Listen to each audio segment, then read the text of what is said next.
Additional praise for finish. When it comes to personal achievement, there's a fine line between tragedy and comedy. No one beats John Acuff at helping me laugh at my foibles while offering me help to overcome them. If you want to master the art of finishing, read this book. Michael Hyatt, USA Today best-selling author of Living Forward. Are you haunted by the ghosts of unfinished goals? I never met an idea I didn't like, so I know all about the excitement of starting and the difficulty of finishing. Fortunately, the ever-entertaining John Acuff has come to the rescue in this terrific new book. Finish identifies the many ways we sabotage our own progress and gives us powerful tools to get it done. Read John's book, apply its wisdom, and I guarantee you'll cross your personal finish line laughing all the way. Ken Blanchard, co-author of the new 1-Minute Manager and 1-Minute Mentoring. John Acuff is speaking the preferred language of all great leaders: get things done. If you want to stand out today, then it's imperative for you to be a finisher, and John has provided a practical, inspiring, and seamless roadmap for moving things across the finish line. Finish is an instant classic. Brad Lomanic, author of H3 Leadership. When you're a leader, one of your biggest hopes is that your team will finish its goals. But with thousands of distractions, it gets harder and harder every year. This book goes a long way to help fix that problem. I predict that organizations will buy this by the box. Reggie Joyner, CEO and founder of the Rethink Group. As a musician and now pastor, I know the challenges of writing songs and sermons. This book shows us all not only how to finish, but how to finish well. My friend John has a way of making the impossible seem practical. Montel Jordan, author of This Is How We Do It. As an author, I know how challenging it is to finish. That last chapter is always a challenge, but the tips John provides in his new book make it a lot easier. If you've got something you want done, read this book. Andy Andrews, New York Times best-selling author of The Traveler's Gift and The Noticer. Finish is the ultimate kick in the pants you always knew you needed. Claire Diaz Ortiz, author and entrepreneur, ClaireDiazOrtiz.com. Portfolio/Penguin, an imprint of Penguin Random House LLC, 375 Hudson Street, New York, New York, 10014. Penguin.com. Copyright 2017 by Jonathan Acuff. Penguin supports copyright. Copyright fuels creativity, encourages diverse voices, promotes free speech, and creates a vibrant culture. Thank you for buying an authorized edition of this book and for complying with copyright laws by not reproducing, scanning, or distributing any part of it in any form without permission. You are supporting writers and allowing Penguin to continue to publish books for every reader. Some names and details were changed to protect the privacy of the individuals in each story. Library of Congress cataloging in publication data available. ISBN 978159184762597806981848800, L. 9780525533313, exp. version _1 for my parents, Mark and Libby Acuff, who believed I was a writer long before I did.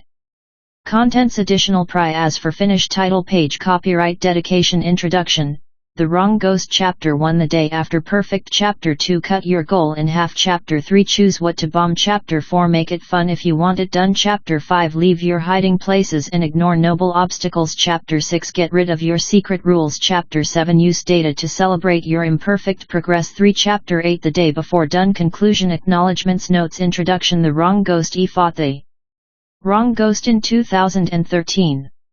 That year, I published a book urging readers to start. I challenged them to get off the couch. I dared people to launch a business. I encouraged them to begin a diet or write a book or pursue a million other goals they'd been dreaming about for years.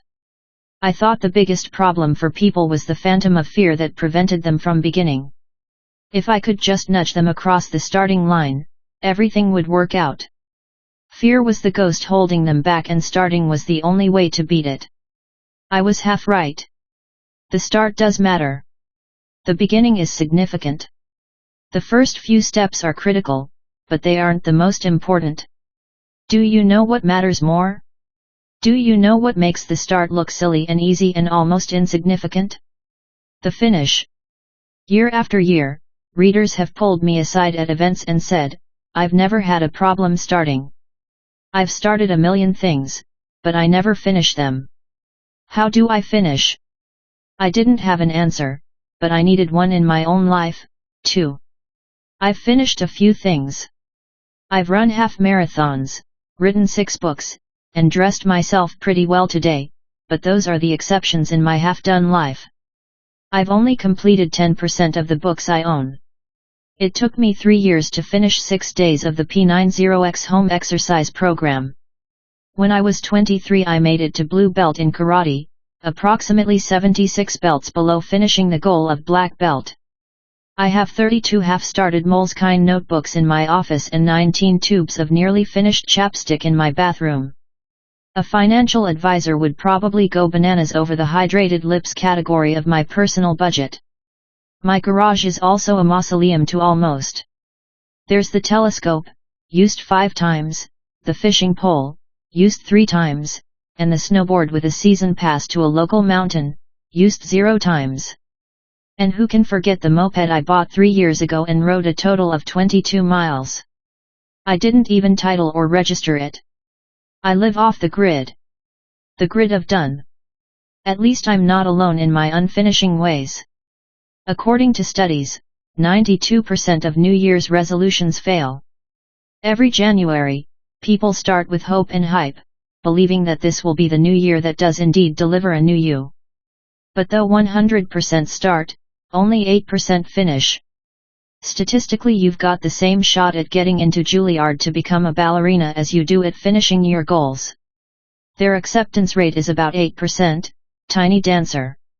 I thought my problem was that I didn't try hard enough. That's what every shiny-toothed guru online says. You've got to hustle. You must grind. Sleep when you're dead. Maybe I was just lazy. After all, I knew that I had dangerously low levels of grit in my life. I learned that when I measured myself on Angela Duckworth's excellent grit scale. My score was so low that it didn't even make the chart. There should have been bonus points for finishing the test, which I surprisingly did. I started getting up earlier. I drank enough energy drinks to kill a horse. I hired a life coach and ate more superfoods.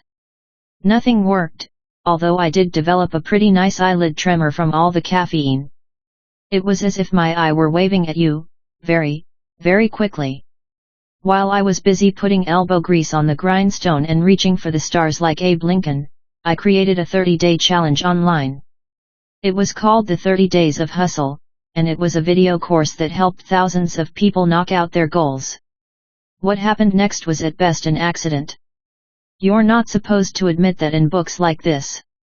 When you write self-help tomes, it's tempting to rewrite your own past as proof that you are qualified to help someone else's future. The leader who stumbled into success goes back in time and invents 10 steps that got him there so that he can write a book called 10 Steps That Will Get You There. I honestly didn't plan what I'm about to tell you. I was as surprised as you are going to be. If anything, I'm just excited it actually worked. In the spring of 2016, a researcher from the University of Memphis named Mike Peasley approached me with a proposition. He wanted to study people who took my 30 Days of Hustle goal-setting course to analyze what worked and what didn't. He was finishing his PhD and wanted to write papers about what his study revealed. In the months that followed, he surveyed more than 850 participants to build a solid foundation of real data. This was a new experience for me, because prior to that I was operating under the great make-up whatever you want to say on the internet with no foundation in fact ordinance of 2003. What he learned changed my entire approach to finishing, to this book, and in some ways, to my life. Mike found that people who completed the course had a 27% greater chance of success over other times they had attempted goal setting. That was encouraging but not really surprising, given that when you work on something consistently for 30 days, you get better at it. What was astonishing to me is something that should be more apparent to all of us. The exercises that caused people to increase their progress dramatically were those that took the pressure off, those that did away with the crippling perfectionism that caused people to quit their goals. Whether they were trying to lose a pants size, write more content on a blog, or get a raise, the results were the same. The less that people aimed for perfect, the more productive they became.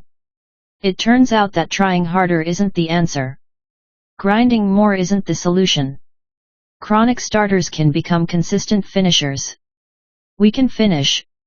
Admit it, you felt like this book was going to be similar to a Red Bull commercial. I'd give you a few tips, get you motivated, show you how to get the eye of the tiger, and help you do more. How's that working out for you?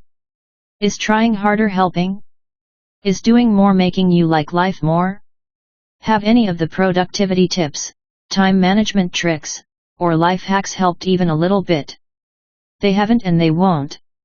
If you want to finish, you've got to do all that you can to get rid of your perfectionism right out of the gate. You've got to have fun, cut your goal in half, choose what things you'll bomb, and a few other actions you won't see coming at first. That's what was surprising about this whole adventure. The practical lessons the research taught me about what it takes to really finish are so counterintuitive that most of them will feel like shortcuts. You'll feel like you're cheating or that what you're doing doesn't count. Do you feel a little guilty about the word shortcut? Are you remembering every coach, boss, or parent who told you, there are no shortcuts in life? Fine, just promise me you'll stop using Google. Next time you need to know something, write the Library of Congress a letter. On paper. With a stamp you have to lick with your naked tongue. Those sticker stamps are a shortcut. That's essentially what the Wright brothers had to do in order to find somewhere to test their planes. They wrote the U.S. Weather Bureau in Washington, D.C., and asked where the best wind in the country was. A bureaucrat did some research, pulled together reports, and then wrote them back. After they pored over the data, they picked Kitty Hawk, North Carolina. Next, they wrote the postmaster there to inquire about what the island was really like. Then they waited for his response. The process took forever, at least by our standards today, because now we've got shortcuts. Asking a Martha's Vineyard local for a beach recommendation is a shortcut.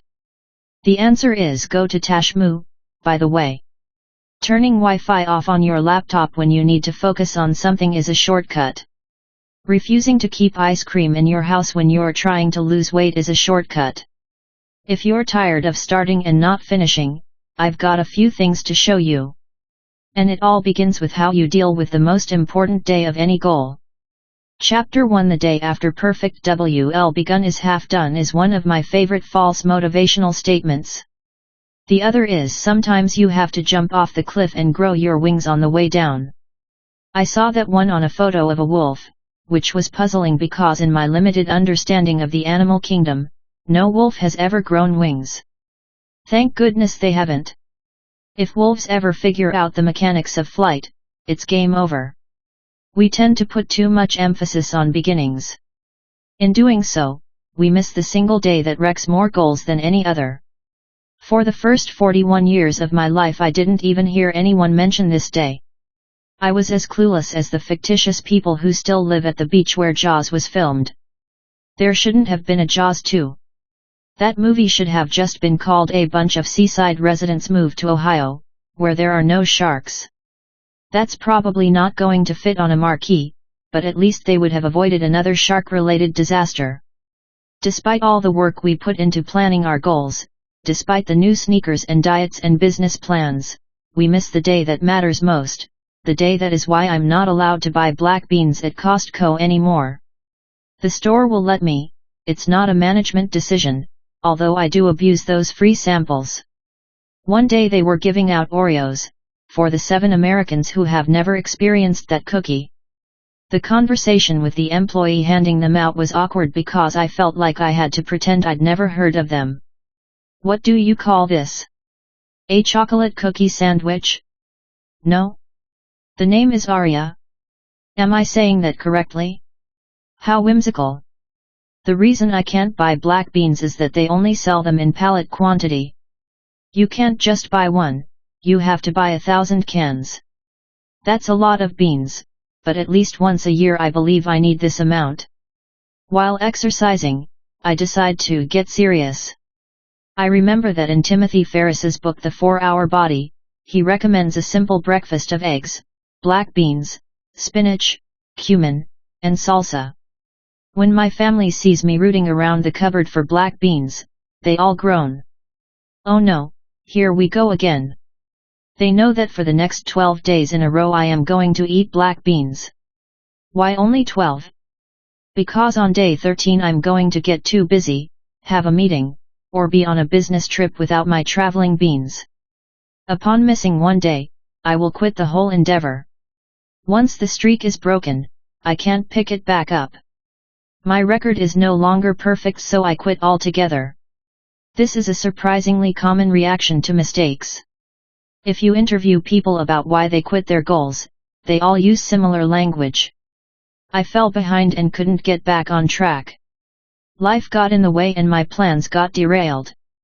The project jumped the tracks and got too messy to fix.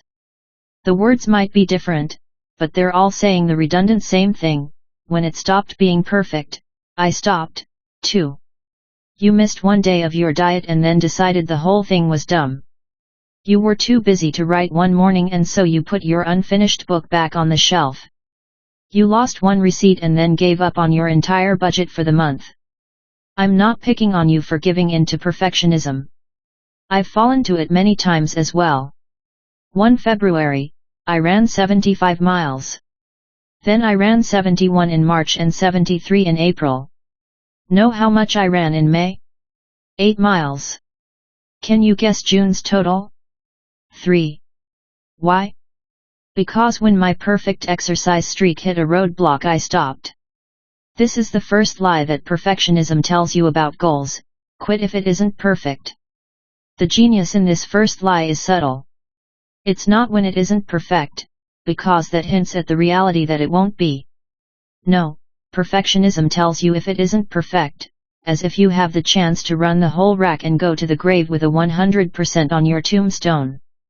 This is troubling to us, because we don't want B's and C's when we've got a goal. We want straight A's, especially if it's a goal we've thought about for any amount of time. We will gladly give up the whole thing when we discover some error or imperfection in our performance. More than that, we will even pre-quit, before we've even begun. That's why a lot of people won't start a new goal. They'd rather get a 0 than a 50. They believe perfect is the only standard, and if they can't hit it they won't even take the first step. A dreary sense of what's the use settles about them like a thick fog. I can't fail if I don't try. While researching this book, I asked 1,000 people in an online poll if they had ever refused to even write down an idea because they judged it as not good enough. I thought maybe I was the only one who had a perfectionism filter that sorted ideas before they were allowed to hit a piece of paper. More than 97% of the participants said they had done that. I don't know how to tell you this, but your goal will not be perfect. It crushes me to break this to you, but you will fail. Maybe a lot. Maybe right out of the gate. You might even trip over the starting line. That's okay. Why? Why would I encourage you to embrace imperfection? Well, for one thing, doing something imperfectly won't kill you. We think it will, which is why we compare our lack of progress to a train crash. I couldn't get back on track, my plans got derailed. A train derailment is a significant, serious accident. In many cases, people die, hundreds of thousands of dollars in damage occurs, and fixing it takes days if not weeks. Do you know what doesn't happen when you miss a day of your goal? Any of those things. No one dies. It doesn't require $400,000 to get back on track. Writing things doesn't take 4 weeks. Second, developing tolerance for imperfection is the key factor in turning chronic starters into consistent finishers. Chronic starters quit the day after perfect. What's the use? The streak is over. Better to wallow in the mistake. I ate a crazy dinner last night, might as well eat a crazy breakfast, lunch, and dinner today, too. Might as well is one of the most dangerous phrases in the English language. Or Polish, since for some reason my books tend to get translated into that language before Spanish. I am killing it in Krakow. Might as well as never applied to good things. It's never, might as well help all these orphans, or might as well plant something healthy in this community garden.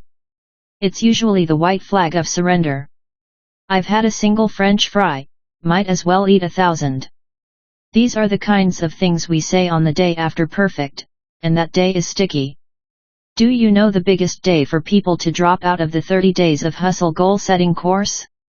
Most people guess day 23 or day 15, but that's not even close. Day 2 is when I see the largest drop-off. That's right, the biggest day for the most people to stop opening the emails that constitute the exercises is day 2. Why that day?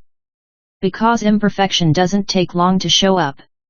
You've sat at your desk on a Monday morning before and thought, it's 9 a.m. How am I already this far behind? How is this entire week already ruined? Imperfection is fast, and when it arrives we usually quit. That's why the day after perfect is so important. This is the make or break day for every goal. This is the day after you skipped the jog. This is the day after you failed to get up early. This is the day after you decided the serving size for a whole box of Krispy Kreme donuts is 1. The day after perfect is what separates finishers from starters. Accomplishing a goal is a lot less like taking a train across country and a lot more like driving a bumper car. Some days, you will circle the track without a single impediment. Nothing will stand in your way, and for a few brief moments that bumper car will actually feel fast. On other days, some completely unforeseen, impossible to account for situation is going to slam into your side. Or you'll get locked into a really annoying cluster of other cars and feel like you've taken 5 steps back. This is going to happen. You will not be perfect, but do you know what's even more important than perfection? Do you know what will serve you far longer than perfectionism ever could? Moving forward imperfectly. Reject the idea that the day after perfect means you've failed. That's just not true. You get to try again. Today, tomorrow, next week. Unfortunately, perfectionism dies slowly. It's persistent and particularly dangerous because it masquerades as excellence. Some readers have already felt uncomfortable with this chapter because they think the opposite of perfectionism is failure. It's not. The opposite is finished. Those are the doors we stand before in this book and in our lives. One is marked finished and leads to untold adventures, opportunities, and stories. One is marked perfectionism and leads to a solid brick wall of frustration, shame, and incomplete hopes. The worst part of this whole situation is that starting goals and never completing them feels terrible. When you make a goal, you make a promise to yourself. You're going to lose a few pounds. You're going to declutter a closet. You're going to start a blog. You're going to call an old friend. The moment you create that goal, you've made a silent promise. When you don't finish it, you've broken that promise. You've lied to the person you spend the most time with. You. If you break enough promises, you start to doubt yourself. This is not surprising. If someone told you a dozen different times that they'd meet you for coffee and they didn't show every time, you wouldn't trust them. If a parent promised to pick you up after soccer practice and then didn't, you'd lose faith in him. If a boss promised you a promotion and then didn't deliver month after month, you'd quit believing her. Why do so many people quit their New Year's resolutions? Because they quit last year and the year before that and the year before that. If you quit enough times, quitting is no longer just a possibility when you start a new goal, it's your identity, and that feels terrible. People remember uncompleted goals better than completed ones. Your inability to let something go, that feeling that something unfinished is gnawing at you, isn't just a feeling. It's a scratch in the record, a pothole in the road, a never-forgotten reminder of a loop you did not close. That's what happens to all of us when we make goals and then have them interrupted by life. Conversely, finishing something you care about is the best feeling in the world. Starting definitely delivers a momentary burst of euphoria, but it's nothing in comparison to the real finish, You'll keep the medal you received when you finished your first 5K. You don't even care about how long the race took. You did it. You crossed that finish line and every day of training was worth it. Your diploma, the first dollar earned at a business you founded, the business card that says partner small or big, the size of the finish doesn't matter. You finished and that's an amazing feeling. The problem is that perfectionism magnifies your mistakes and minimizes your progress. It does not believe in incremental success. Perfectionism portrays your goal as a house of cards. If one thing doesn't go perfectly, the whole thing falls apart. The smallest misstep means the entire goal is ruined. Perfectionism also messes us up by making us aim too high. There are perhaps 1,000 reasons 92% of resolutions fail, but one of the greatest is also one of the most deceptive. When we create a goal, we aim for something better. We want to look better. We want to feel better. We want to be better. But then better turns into best. We don't want small growth. We want massive, overnight success. Who wants to run a 5K when you can run a marathon? Who wants to write the outline for a book when you can write a 3-part trilogy with space werewolf zombies who are in love? Title: Full Moon, Full Heart. Who wants to make $10,000 when you can make $100,000? While searching for real examples, from real people, I asked friends on Facebook about perfectionism. One person described it this way: I start with the belief that I could do something. Then I get all excited and start dreaming. At first I feel confident and like I know what I am doing. Then my dreams get big. Then I want perfection. Then all of a sudden I feel inadequate to do the job because I don't know how to do it at that level. Then the dreams die and the goal is forgotten. The best part is most of the time all that I mentioned above is mental. I never actually started anything. If you're not naturally tempted to think this way, most of our chase your dreams, accomplish your goals literature will push you in this direction. A fellow motivational author encourages readers to visualize a movie of you doing perfectly whatever it is that you want to do better. There's that word perfectly. You're supposed to watch an imaginary movie of yourself doing something perfectly over and over again. At one point, you even crawl inside the movie to really get the sense of perfection. After watching your movie, you're instructed to shrink the image down to the size of a cracker. The first time I read that bit of instruction, that I was supposed to turn my goal into a fictional perfect cracker, I started laughing out loud at my desk. I had a sense of where this instruction was going and I was not to be disappointed. Then, bring this miniature screen up to your mouth, chew it up and swallow it. If you ever wonder why you have a hard time with motivational advice, please refer to the dream cracker you were supposed to eat as a way to accomplish your goal. The harder you try to be perfect, the less likely you'll accomplish your goals. I know that feels backward, but that's what the research says over and over again. I wish that were enough to quiet that ever-present demon, but perfectionism is not so easily vanquished. It's far more persistent than that. It digs deeper into our subconscious and is not so easily removed. Throughout this book, we will return to perfectionism as our ultimate villain. Perfectionism will do its best to knock you down when you work on a goal. At every turn, it will kick you in the shins, steal your lunch money, and fill you with doubt. How do I know? Because that's what it does to me and everyone I know who tries. That's okay, though, because we know something most people don't. Day 1 isn't the most important day of a goal. The day after perfect is, and now we're ready for it. It will be painful and uncomfortable sometimes, but if you learn to stand this minor discomfort, you'll be able to power past the day after perfect. You'll be able to keep your word to yourself. And you'll be able to finish. Chapter 2 Cut your goal in half. When I was a freshman in college, I wanted to try out for the football team. Given my 5 feet 7 inches soft frame, this makes complete sense. You can't keep a tiger out of the jungle.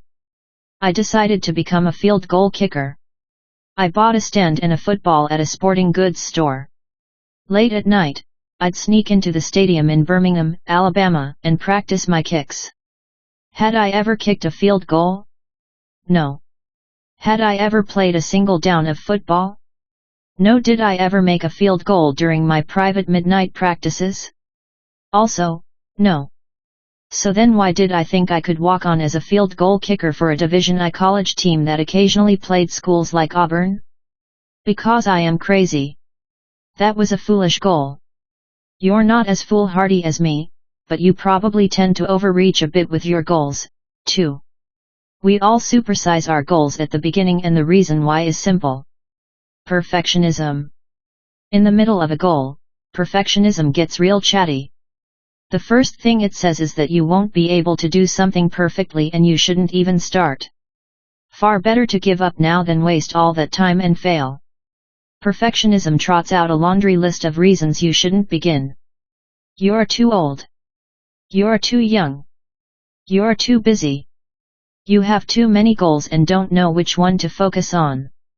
You don't have enough money or support. Someone else has already done the exact thing you want to do.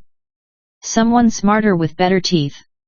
If you ignore this initial barrage and start something, perfectionism changes its tune completely. Now it says that you have to do it perfectly. It's the only possibility that is acceptable. What's brilliant about that do it perfectly tactic is that it seems logical. If you are going to do something, shouldn't it be amazing?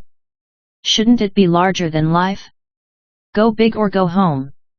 We've now bumped into the second lie of perfectionism: your goal should be bigger. That's a fun sentiment, and the bigger the goal, the bigger the initial rush we get from imagining it, but today I'm going to dare you to do the opposite. In fact, I want you to cut your goal in half. I'm not telling you to do less. Doing this will actually help you do more. Think about it this way.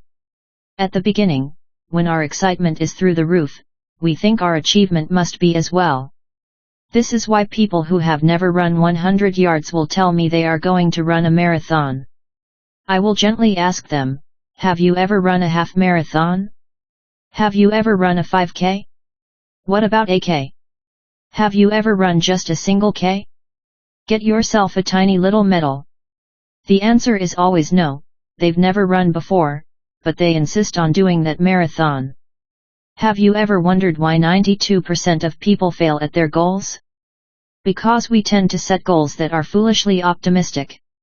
Scientists call this planning fallacy, a concept first studied by Daniel Kahneman and Amos Tversky. They described this problem as a phenomenon in which predictions about how much time will be needed to complete a future task display an optimism bias and underestimate the time needed. Study after study has confirmed that we are prone to fall prey to planning fallacy, but one of my favorite examples involved college seniors working on honors theses. Psychologist Roger Buehler asked the students to predict how long it would take to finish their theses, with both best-case and worst-case scenarios. On average, the students guessed it would take 34 days to finish. In reality, it took them 56 days, almost twice as long. What's really interesting is that not even half the students finished by their worst-case estimate. Even estimating that everything that could go wrong did, the students didn't guess correctly. Across every form of goal setting, you see planning fallacy rear its ugly head. When he was 23, a friend of mine decided to try something big. He hadn't run anywhere except on a treadmill or during a pickup soccer game. He barely swam a few laps at a pool once or twice a month. He hadn't ridden a bike except the stationary one at the gym. What did he decide to do in that moment? The next 70.3-mile Ironman in San Antonio, Texas. I had 8 months to train, so I went to work on planning out my regimen. I was already going to the gym every weekday, so it would be easy to spend more time on running/swimming/biking than on lifting, right? I planned it out, had it all ready to go. And never went to the gym again. What's amazing about that is the goal wrecked what he was already doing. Before that massive goal showed up, he was consistently going to the gym. Not only did he not do the race, he quit everything that was already in motion. That's how powerfully destructive a wrong-sized goal is. This goes against every sappy motivational statement in that cursive script on photos of a waterfall universe, but if you dream too big at the start, you curse your finish. That's certainly what the data will tell you. On day 9 of my 30 Days of Hustle program, I asked participants to cut their goals in half, just like I'm asking you. My theory was that people, especially chronic starters like you and me, overestimate what they can accomplish in a set period of time. When they fail to hit the massive goal, it leads to discouragement, which results in people quitting and never finishing. For instance, if your goal was to lose 10 pounds and you lost only 8, you would have failed by 2 pounds. Most of us believe the old adage, shoot for the moon. Even if you miss, you'll land among the stars, but that's not how life really works.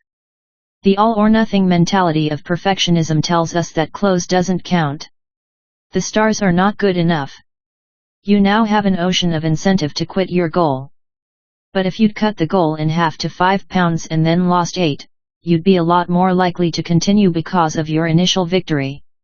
You would have lost the same amount of weight, but one approach would have almost guaranteed that you'd finish your initial goal and try another one. Cut your goal in half is not the kind of thing you'd see painted on the wall of a gym. It felt like a cheat, but it worked.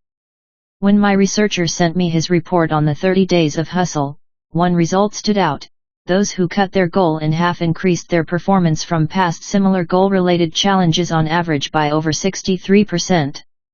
Not only that, 90% of the people who cut their goal in half said they had an increased desire to work on their goal.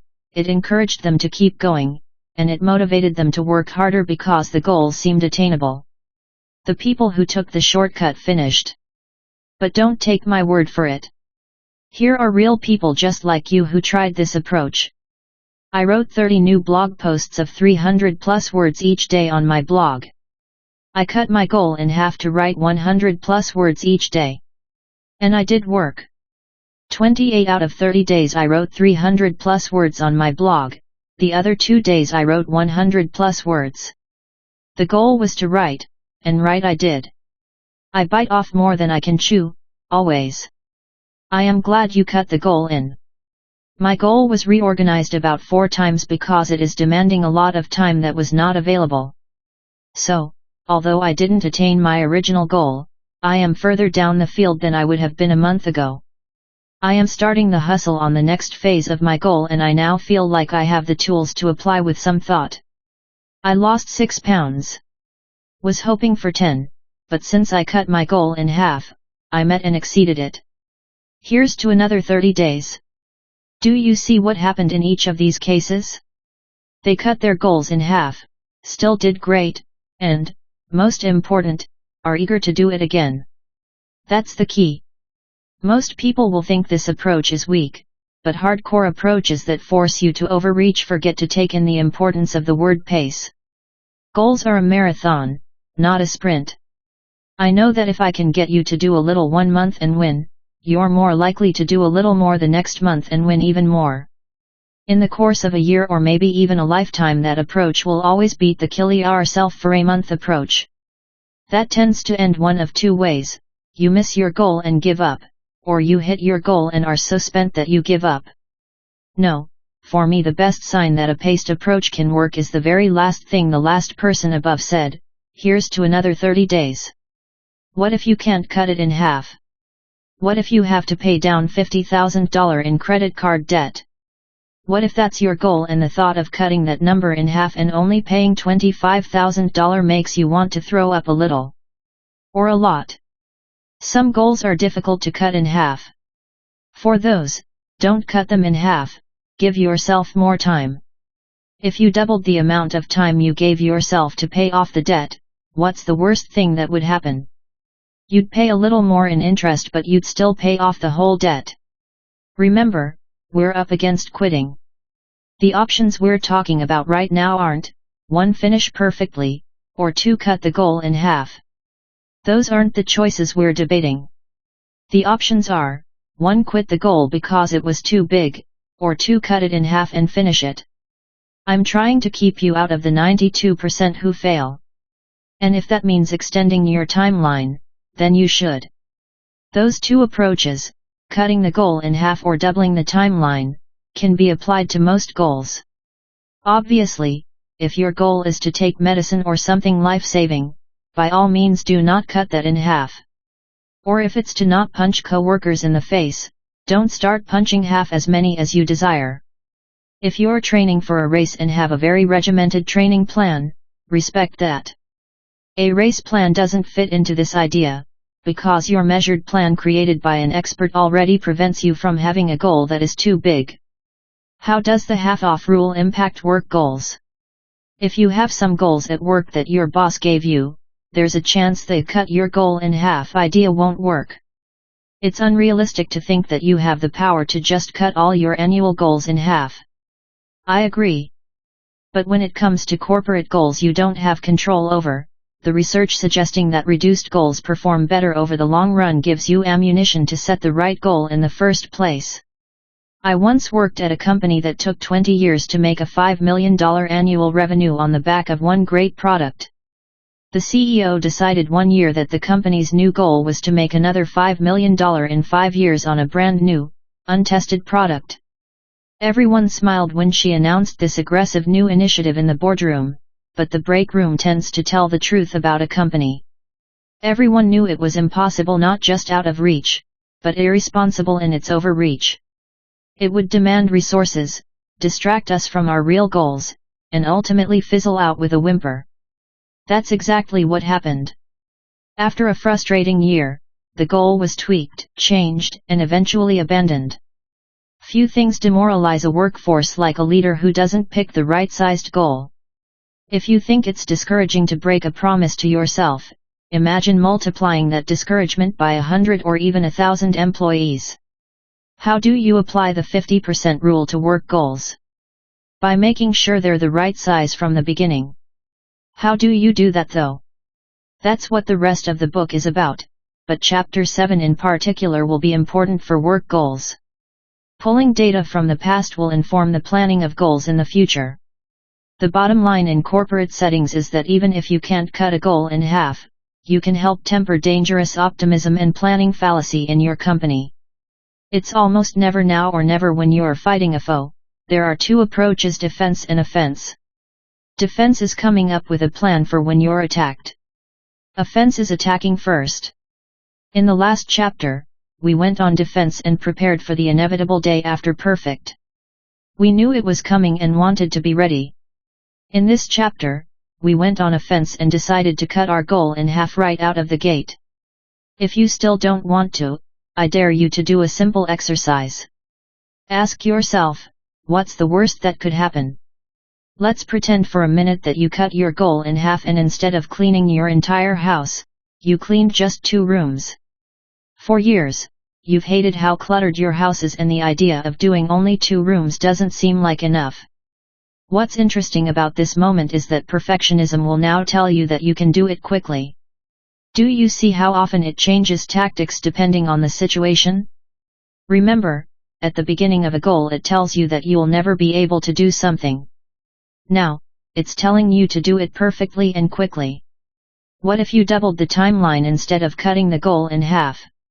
If you've had a messy house for 5 years, why is giving yourself an extra month to clean it so terrifying? You've waited 60 months to do anything and now it has to be done this month? Perfectionism will tell you it's now or never, forever obsessed with the idea that if you don't finish it now, you never will. Most New Year's resolutions are actually January resolutions. We're so eager to have an amazing month that we exhaust ourselves in the first 3 weeks of the year and never make it to February. That's just perfectionism trying to puppet master your timeline. So, what's the worst that would happen if you cut your goal in half or gave yourself more time? We already know the best that could happen. You'd improve your odds of success by 63%. But would the world fall apart if you did less or it took longer? This idea definitely goes against every goal-setting bit of wisdom you've ever heard. I know that, but remember, we're trying to do 2 things here: 1, finish. 2, beat perfectionism. And perfectionism absolutely hates this chapter. Cutting your goal in half is kryptonite for perfectionism. It makes absolutely no sense and sends a bright flare into the night about your intentions. Not only are you refusing to give in to perfectionism, you're setting yourself up for success before you've even started. I know it's weird, I really do, and you've never done it before. But unless you want the same old results, you'll have to do a few new things. Start by cutting that goal in half. Actions: 1. Think back to other goals you've attempted. Were they too big? Write down what happened. 2. Write down a number associated with your goal.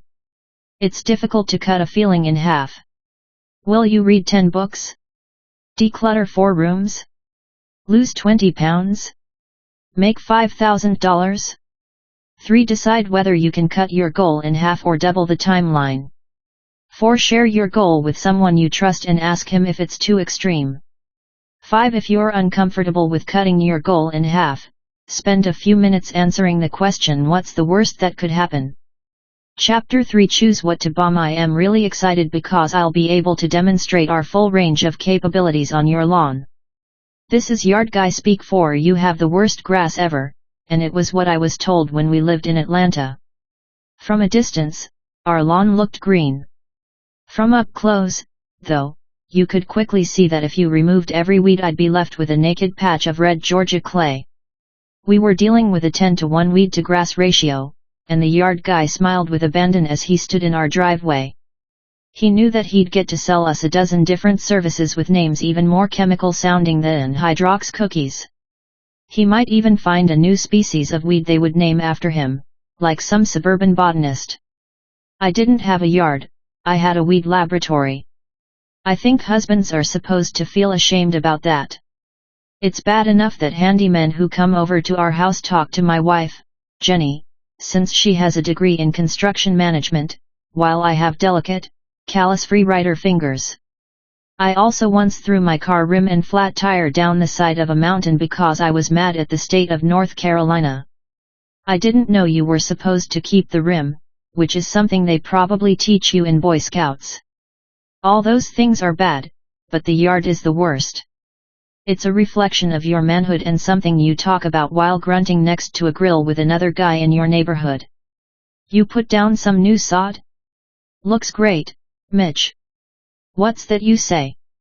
Sorry, I can't hear you over this gas-powered chainsaw I keep running at all times in case I need to do some impromptu logging. Didn't mean to say impromptu. That sounds a little too French for me.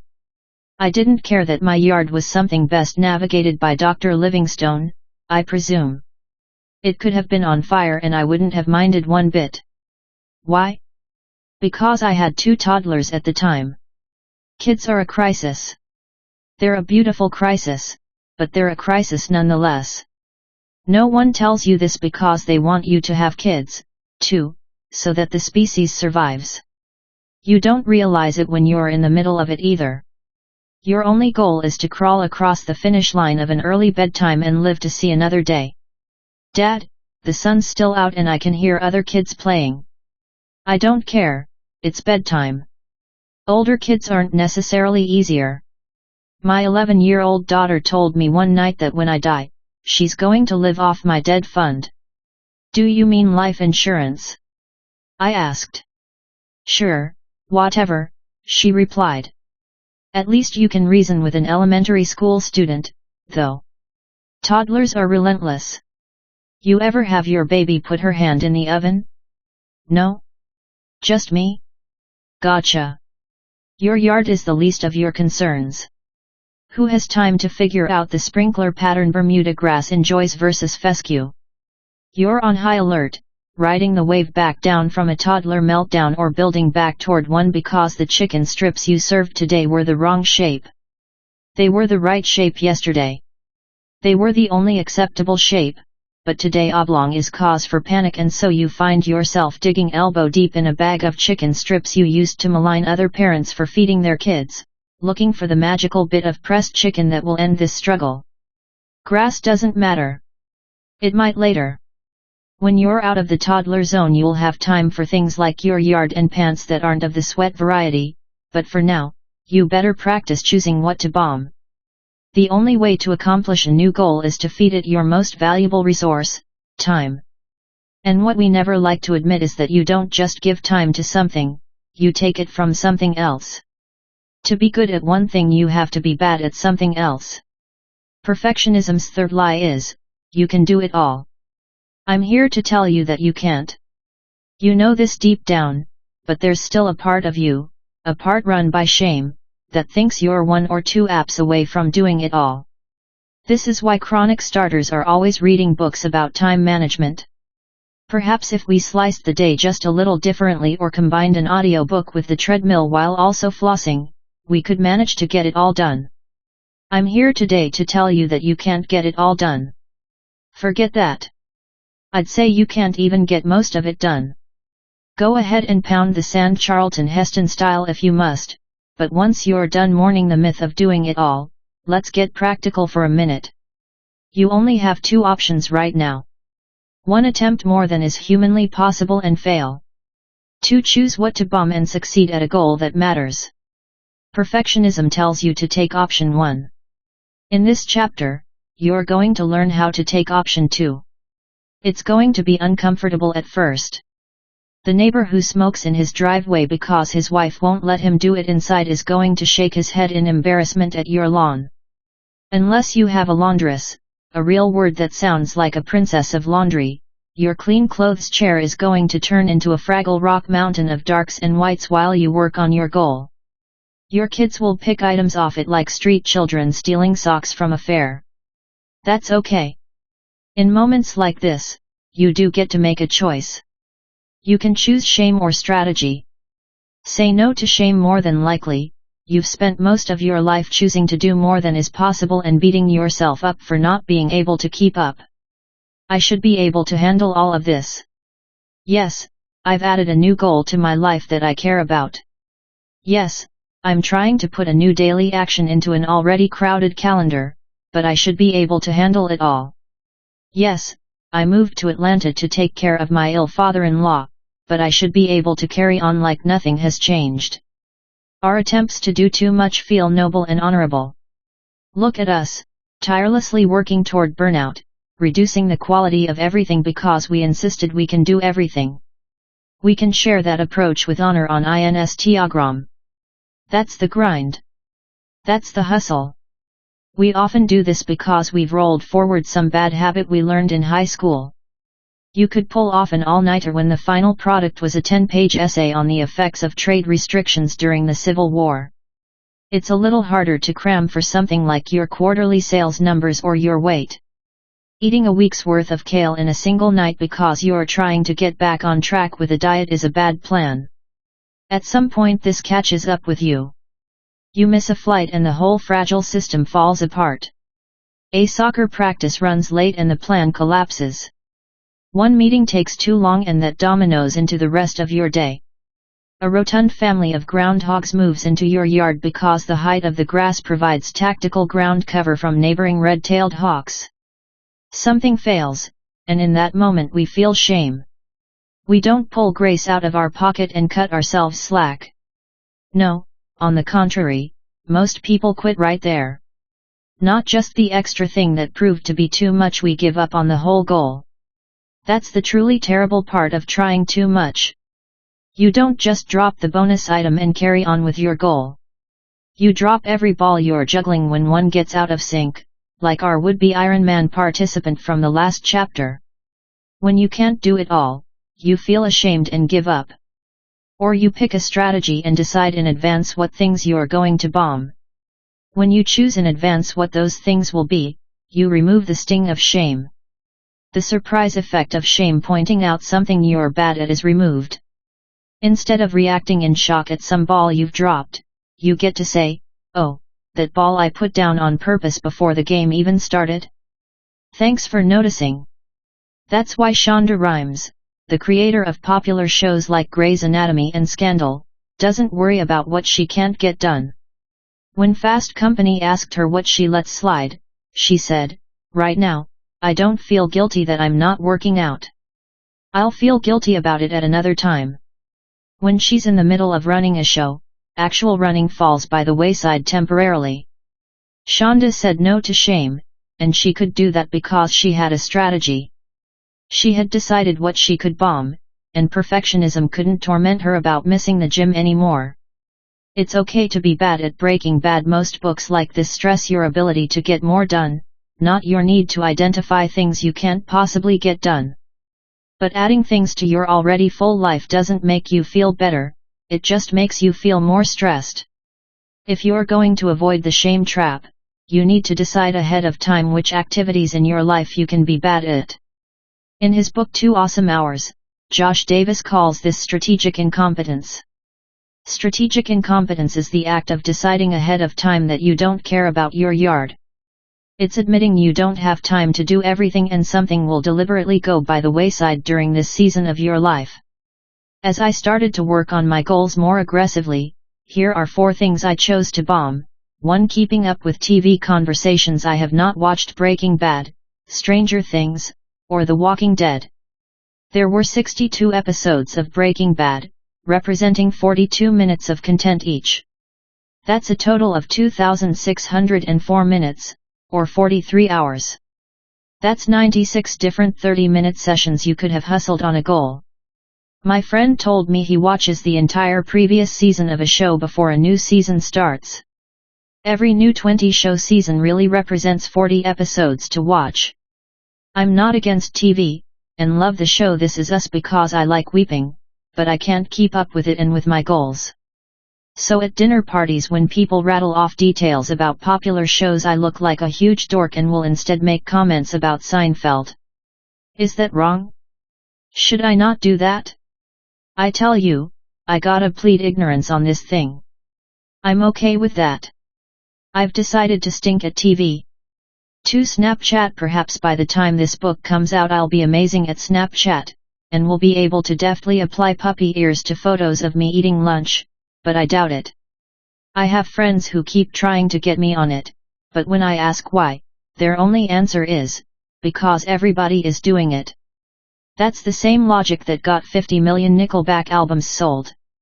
People who post 20 times a day are kidding themselves when they pretend they can do long-form thought while also being interrupted constantly to let people know they're thinking. Social media isn't free, it always costs you something. I've decided to bomb Snapchat. 3. Email. I semi-retired from email a year ago. I realized that the main reason I checked it incessantly was because I'm impulsive and it made me feel important. I imagined a lot of emergencies in my inbox, but there weren't many.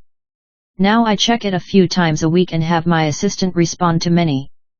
Would people like it more if I responded instantly and made email a constant drip?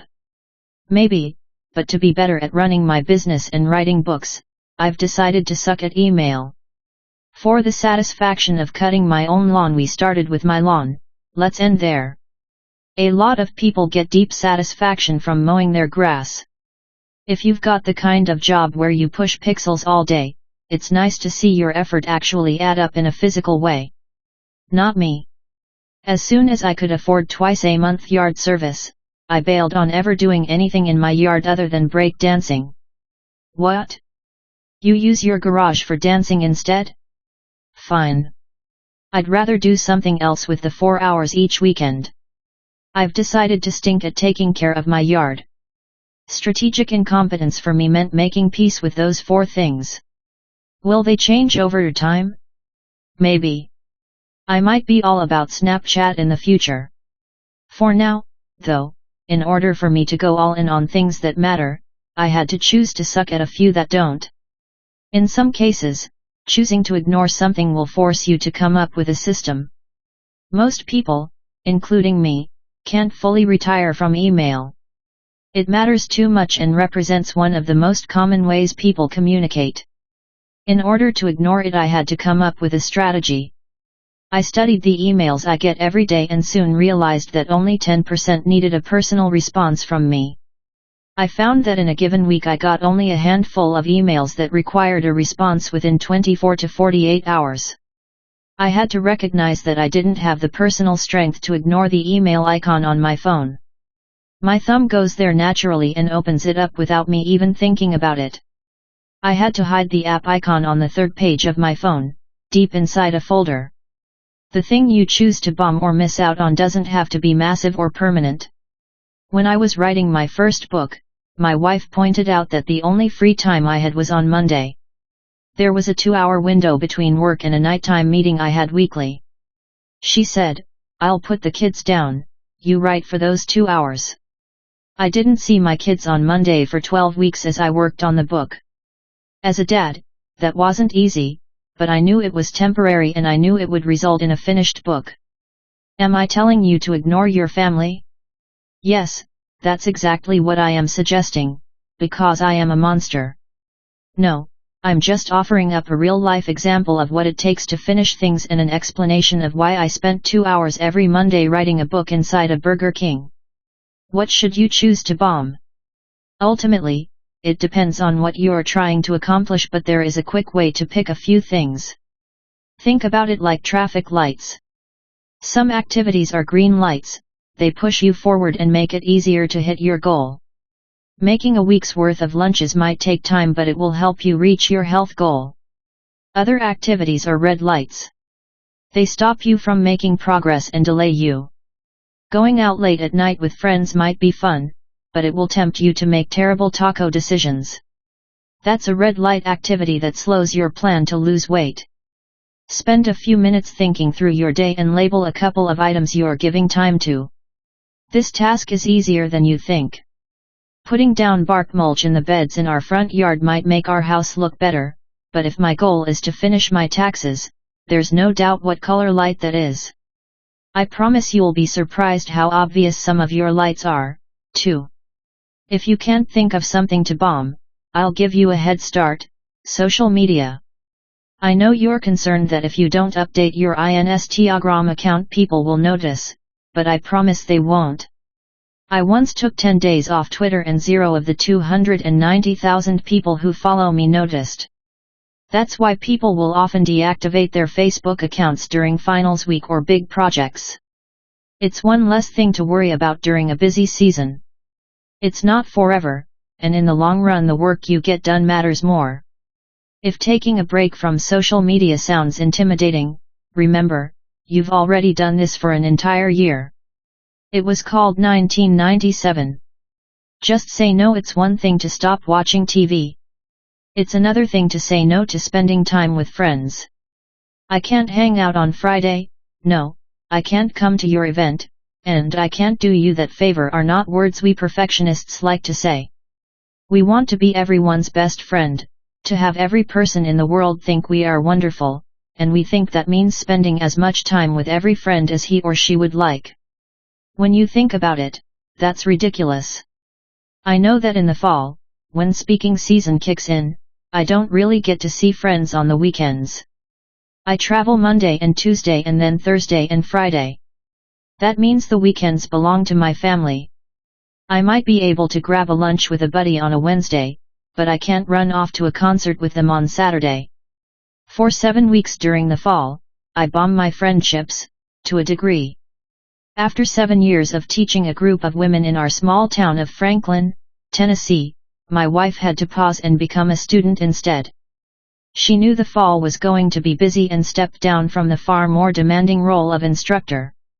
For you, training for a race early in the morning might mean fewer nights out with friends. Starting your photography business might mean more weekends spent photographing weddings instead of spending time with friends. There are a variety of moments that might dictate that you be more deliberate with your relationships, but they all require one thing. The easiest way to deal with people in these situations is to say the most powerful word in the English language: no. If you're a people pleaser, I just made you want to throw up a little bit. You should never tell people no. Your answer should always be yes. No is a period. Yes is an ellipsis. It leads to new opportunities and new friends. Feel the wind on your face. I agree, and in this book I will encourage you to share your finish with a close friend or two, but if you're really going to finish something, you will probably have to put a few other relationships on pause. Just say no. No long explanation. No apology. No justification. No. And remember, if someone gets mad at you for saying no, they just confirmed you were supposed to say that in the first place. If you can't stop, simplify. If a straight no makes you feel uncomfortable, or if stopping an activity is not possible, simplify instead. One of the big time sucks for Lisa Scheffler, a busy mom who is passionate about goal setting, is home activities. Cooking meals and doing the laundry for her family takes up a lot of time, but those are things she can't cut. She can't get focused on a goal and say, "Hey, kids, we're not going to be eating dinner this week. Good luck foraging for sustenance." Don't forget, most hipsters have pretty good gardens full of superfoods. Instead she makes simple meals that don't take a lot of time. And laundry gets clean but not folded and put away, so we're a wrinkled family for a few days right before a deadline. I love that idea. I can just see her kids all wrinkled at school and a teacher saying, "What's your mom working on this week?" And the kids know it's a big week when they see hot dogs on the table, or better yet, pizza rolls. Fortunately, the world is more than happy to help you simplify. Staying with the food example, because most of us have to eat, grocery stores now allow you to order online and pick up at the store. My wife buys 75% of the same things every trip. During a stressful season, she could place an order from the comfort of home, pull up, and have them place the groceries right into our trunk without even getting out of the car. Life is too complicated for us to just say no to everything. That's fine. It's not realistic to think you can drop everything. For situations where no isn't an option, write a simplify list and identify the wrinkled shirt moments you'll be alright with in your life. You have some meals that could be simple. You have some things that can wait. The fun starts now. Once you get beyond the initial guilt of not being able to get everything done, choosing what to bomb becomes sort of fun. The stress of perfectionism gives way to laughter as you list the myriad things you'll no longer accept shame about. I remember how happy my wife, Jenny, was when she quit my company. In the first 2 years of running my own business, Jenny had quietly slid into the role of assistant and travel agent. If that sounds to you like the recipe for a marital disaster, you're correct. Finally, after the 1000th work-related argument, she said, "Suck it up and pay for an assistant. I can't be a good wife and a good employee." She chose to bomb employment so she could enjoy marriage. Hiring an assistant was also a lot cheaper than marriage counseling. That was a fun decision for Jenny to make, and the ones you make will feel fun, too. But not as much as what we're going to do in the next chapter. Not even close. Actions. 1. Make a list of 3 things you could bomb during your goal. Use the red light, green light approach. 2. 4 time drains you can't bomb. Figure out a way you could simplify them. 3. Write down, in a secret place no one will see, 3 relationships you might need to pause in order to finish your goal. Chapter 4. Make it fun. If you want it done, have fun. That's it. 2 words, 1 clear direction. Make sure your goal is fun. Make sure you enjoy it. Make sure there's laughing and smiling involved with that thing you're going to do. Why do I even have to write this chapter? Why in the world would anyone ever pick a goal they didn't enjoy? Why would someone pick something boring or painful or frustrating as their New Year's resolution? It's because perfectionism is sneaky. Perfectionism believes that the harder something is, the more miserable something is, the better it is. The 4th lie it tells you is, fun doesn't count. You see this lie manifest very clearly in the 2 most popular forms of goals, business and health. People want to start their own business, get their finances in order, or find their job more satisfying. They also want to eat better, get in shape, and feel good about their bodies. So they decide to come up with a goal, and it usually goes like this: I want to get in shape, therefore I should run. They start jogging, pounding the pavement before work or galloping on treadmills after. They do well for a week or 2, but eventually, like the 92% of people who start goals, they quit. Why? Because they failed to ask a very simple question: do I enjoy running? Fun is a mortal enemy of perfectionism. What's the point of joy? What's the value of fun? There's no measurable ROI on it, and it doesn't seem helpful. As a result, we never ask ourselves, is this fun? We never ask that question, assuming that if we don't like doing something it's our fault. Even as we hate the exercise each morning, we tie on our shoes, grimacing the whole time. Perfectionism and fun are like oil and water. They don't mix. Perfectionism thinks fun is a waste of time and holds no value. Unfortunately, most of us tend to feel the same way. Fun counts. The reason we pursue goals we don't like is twofold. 1. We think goals have to be miserable. 2. We believe perfectionism when it tells us that fun goals don't count. Ask people what pops into their mind when they hear the word goal. They will say, discipline, pain, striving, grind, frustration, and other words that sound horrible. We think that for a goal to be right and true, it must also be difficult. It must break us in the process or it's not a good enough goal. The only way we'll know we've made progress is by the amount of blood, sweat, and tears we shed. Look at the most popular form of goal setting, SMART goals. Developed decades ago, this word lays out what the creators believe each goal should be: specific, measurable, achievable, relevant, time-bound. Those might be helpful attributes of a goal, but they sure are boring. Those are all words you could use to describe cauliflower. None of those words are even distant synonym cousins of the word fun. No one has ever said, you know what was fun about my beach vacation? It was time-bound. I knew exactly when it was going to end. Conversely, if we have fun, the goal doesn't really count. A dance class isn't real exercise. Walking with a friend is too enjoyable to be valuable. Frisbee is for hippies. Those things aren't hard enough. With this approach to life, you can even find a way to suck the joy out of ping pong. My goal last year was to become an amazing table tennis player. I didn't own a table, so that was my initial challenge.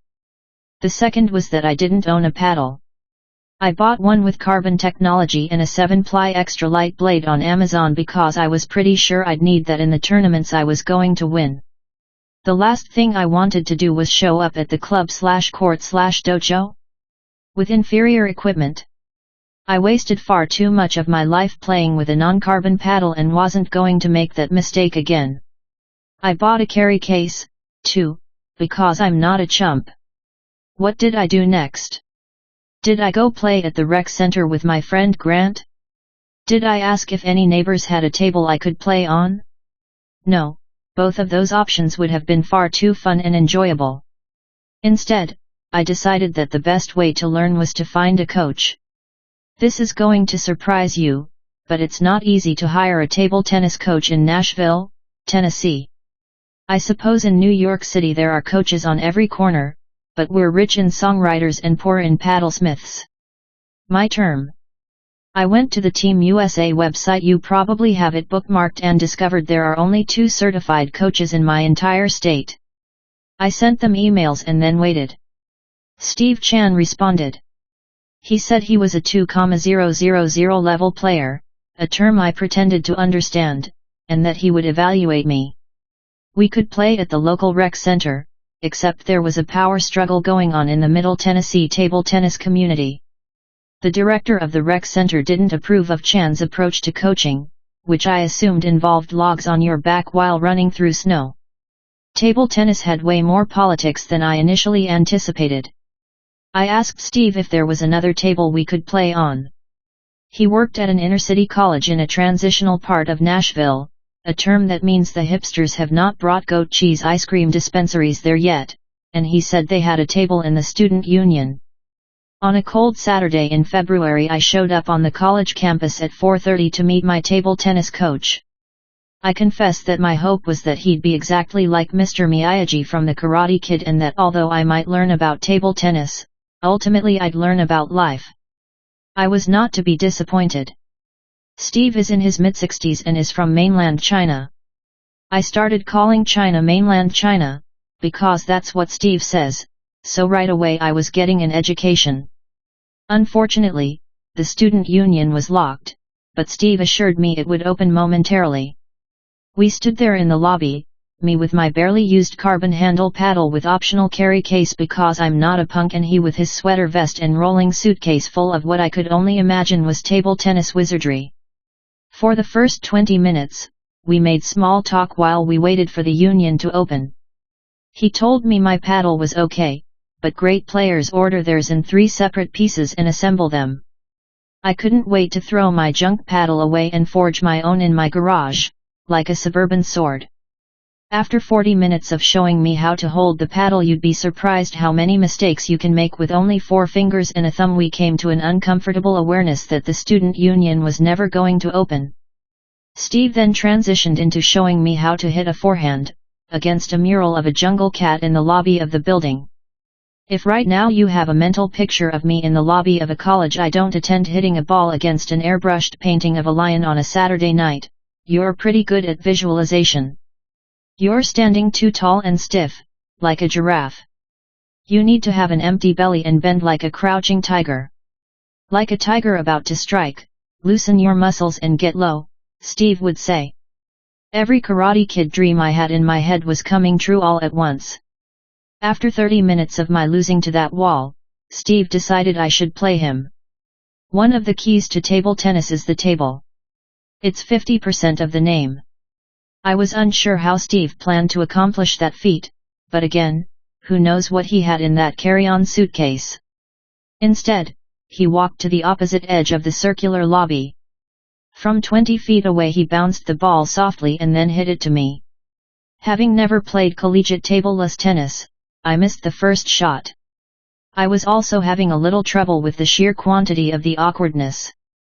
Occasionally, college students would walk by to check if the student union was open. If you're picturing a bewildered 19-year-old college student staring at a 41-year-old man playing table tennis against an elderly sensei in a sweater vest in the lobby without a table, you're still doing great. That is exactly what was happening. In total, we played for 2 hours. In the lobby. Without a table. For the rest of the lessons, we met at a local club. 4 hours at a time he would hit 100 balls at me, slowly teaching me forehand, backhand, and the push. I wasn't ready for a tournament yet. Steve didn't believe I was ready to actually play a game, something we never did once during our entire training relationship, which only lasted 4 lessons. If that feels brief, I promise it's not. I'm a starter, not a finisher, so doing something 4 times in a row is actually a personal record. I didn't quit because I hated table tennis. I quit because I wasn't having fun. Instead of just buying a table and playing with friends, I was paying $20 an hour to run drills with an elderly stranger who would yell kill, kill, kill at me, indicating that if this were a game he would have killed my pathetic return shot. Regardless of the type of goal, my belief that goals must be difficult and joyless will wreck me at every turn. Many of us do this. We crave challenges that make us miserable, which is why adventure races are so popular right now. When the Tough Mudder race initially started, one of the obstacles you had to navigate was a field of live electrical wires. You spend your entire life trying to prevent your skin from ever touching a live wire, but on Tough Mudder Day, you pay for that experience. When I was 8, I tried to press the coin return button on a skee-ball machine at Chuck E. Cheese's. The button was missing, and instead of getting my token back, my finger touched an open wire. It felt like my entire hand was getting chewed up by a meat grinder made of fire and wasps. That's the sensation you pay for at Tough Mudder. Mind you, this is after you've jumped into a dumpster full of ice, so that every muscle in your body rejects the instructions from your brain and collapses you on the ground involuntarily. Only then do you get to crawl through a muddy pit, your back grazing against hundreds of wires. Participant Dino Evangelista described the experience as feeling like a giant had punched me between the shoulders into the ground as hard as he could. The t-shirt you get better be amazing. Those aren't goals, those are forms of torture. That's why my counselor asked me to quit reading self-help books for a while. I was ODing on tired tomes that only made me feel like a failure. I'd buy each new book, hoping secretly that it would be harder to follow through on than the last one, with deeper mud and more hot wires. I thought that progress had to feel that way. I thought fun didn't count. That's a lie. Fun not only counts, but it's necessary if you want to beat perfectionism and get to the finish. Fun goals win. The crazy thing is that the aggressively non-fun approach doesn't work. It might make you look good on Instagram as you impress your friends with your miserable grind, but scientifically speaking, joyless goals fail. When you study goal setting, you look at a variety of statistical factors, but the two most interesting are 1. Satisfaction, and 2. Performance success. One speaks to how you felt about the process and the second focuses on what you actually got done. A great finishing principle will dramatically increase both. It doesn't do either of us any good if I teach you something that increases your satisfaction but decreases your performance success. You'll be smiling all the way to last place. And if your performance success soars while your satisfaction plummets, you'll be a miserable winner. This is why some of the most outwardly successful people you know are some of the saddest. They crushed the second metric but forgot the first mattered, too. This was why I was getting better at table tennis but wasn't really having fun. To have a great principle, both satisfaction and performance success must be present. Fun is one of those approaches that checks both boxes. If the thousands of participants in the 30 Days of Hustle program are any indication, choosing a goal you believe will be enjoyable increases your likelihood of satisfaction by 31%. This might be the most obvious scientific conclusion ever made. Of course, your satisfaction level will go up when you do something you enjoy. This just in, eating ice cream is fun. But that's not where the research ends. The second benefit to picking something you enjoy is that it increases performance success by 46%. You perform better when you pick something you think is fun. Study after study has confirmed this. The common myth about high-level performance is that it must be grueling, painful, and difficult. But the scientists researching elite swimmers found to their surprise that even at the 5:30 a.m. practices, the swimmers were lively, laughing, talking, enjoying themselves. They continued, it is incorrect to believe that top athletes suffer great sacrifices to achieve their goals. Often, they don't see what they do as sacrificial at all. They like it. Crawl in the mud all you want, open mouth kiss electrical wires. Fill your pants with moray eels. I don't care. The best way to accomplish something is just the opposite of all that. Fun isn't optional. It's necessary if you are going to kill perfectionism and make it through to done. Kale isn't fun. What if the goal you want to accomplish isn't naturally fun? Losing weight isn't inherently fun. It's not. Feeling like you're going to throw up because you're on a treadmill isn't fun. Stumbling through exercises you don't really know yet isn't fun. Getting up early isn't fun. Syrupy positive books that tell you otherwise are dumb. But keep in mind that the shortcut isn't find something fun, the shortcut is make it fun if you want it done. There's action involved in that. You have to do the work of making it fun. How? Ask this question, how could this goal be more fun? Crazy, right? I know. I'm a visionary. Most of us don't add fun to our goals. Have you ever asked that question about any goal you've ever undertaken? At work, did a boss lay out the strategy for the third quarter and then say, bear in mind, this has to be fun? If you've ever made a New Year's resolution, did you make sure it was fun? Was that a prerequisite? Was that something you planned for? Fun isn't part of the language we use when it comes to hard work, hustle, or discipline. But this is another example of going on a fence against perfectionism. If we can short-circuit its wires by saying fun is actually important, we are more likely to finish the task. Jeremy Cowart found a way to make his goal fun when he started Help Portrait. Cowart, a widely successful photographer, wanted to give back. That's a pretty popular goal and most people don't think it can be fun. They instantly think, I have to build a house for someone, paint a rec center, or serve soup downtown. We never start our volunteer work by saying, what's something I really enjoy doing that I could use to serve someone? And more often than not, we give up on giving back. Coward made fun a priority. After a decade shooting people like Taylor Swift and Garth Brooks, he knew the power of a well-taken photo. He knew the confidence and joy that comes from seeing yourself all made up for a portrait. He also knew that if he loved the project enough, he would keep going. He started offering free portraits at a special event held every year at hundreds of locations around the world. People get their makeup done for free, sit for a six-figure photographer, and many times walk away with the only portrait they've ever had taken. To date, Help Portrait has taken more than 500,000 photos.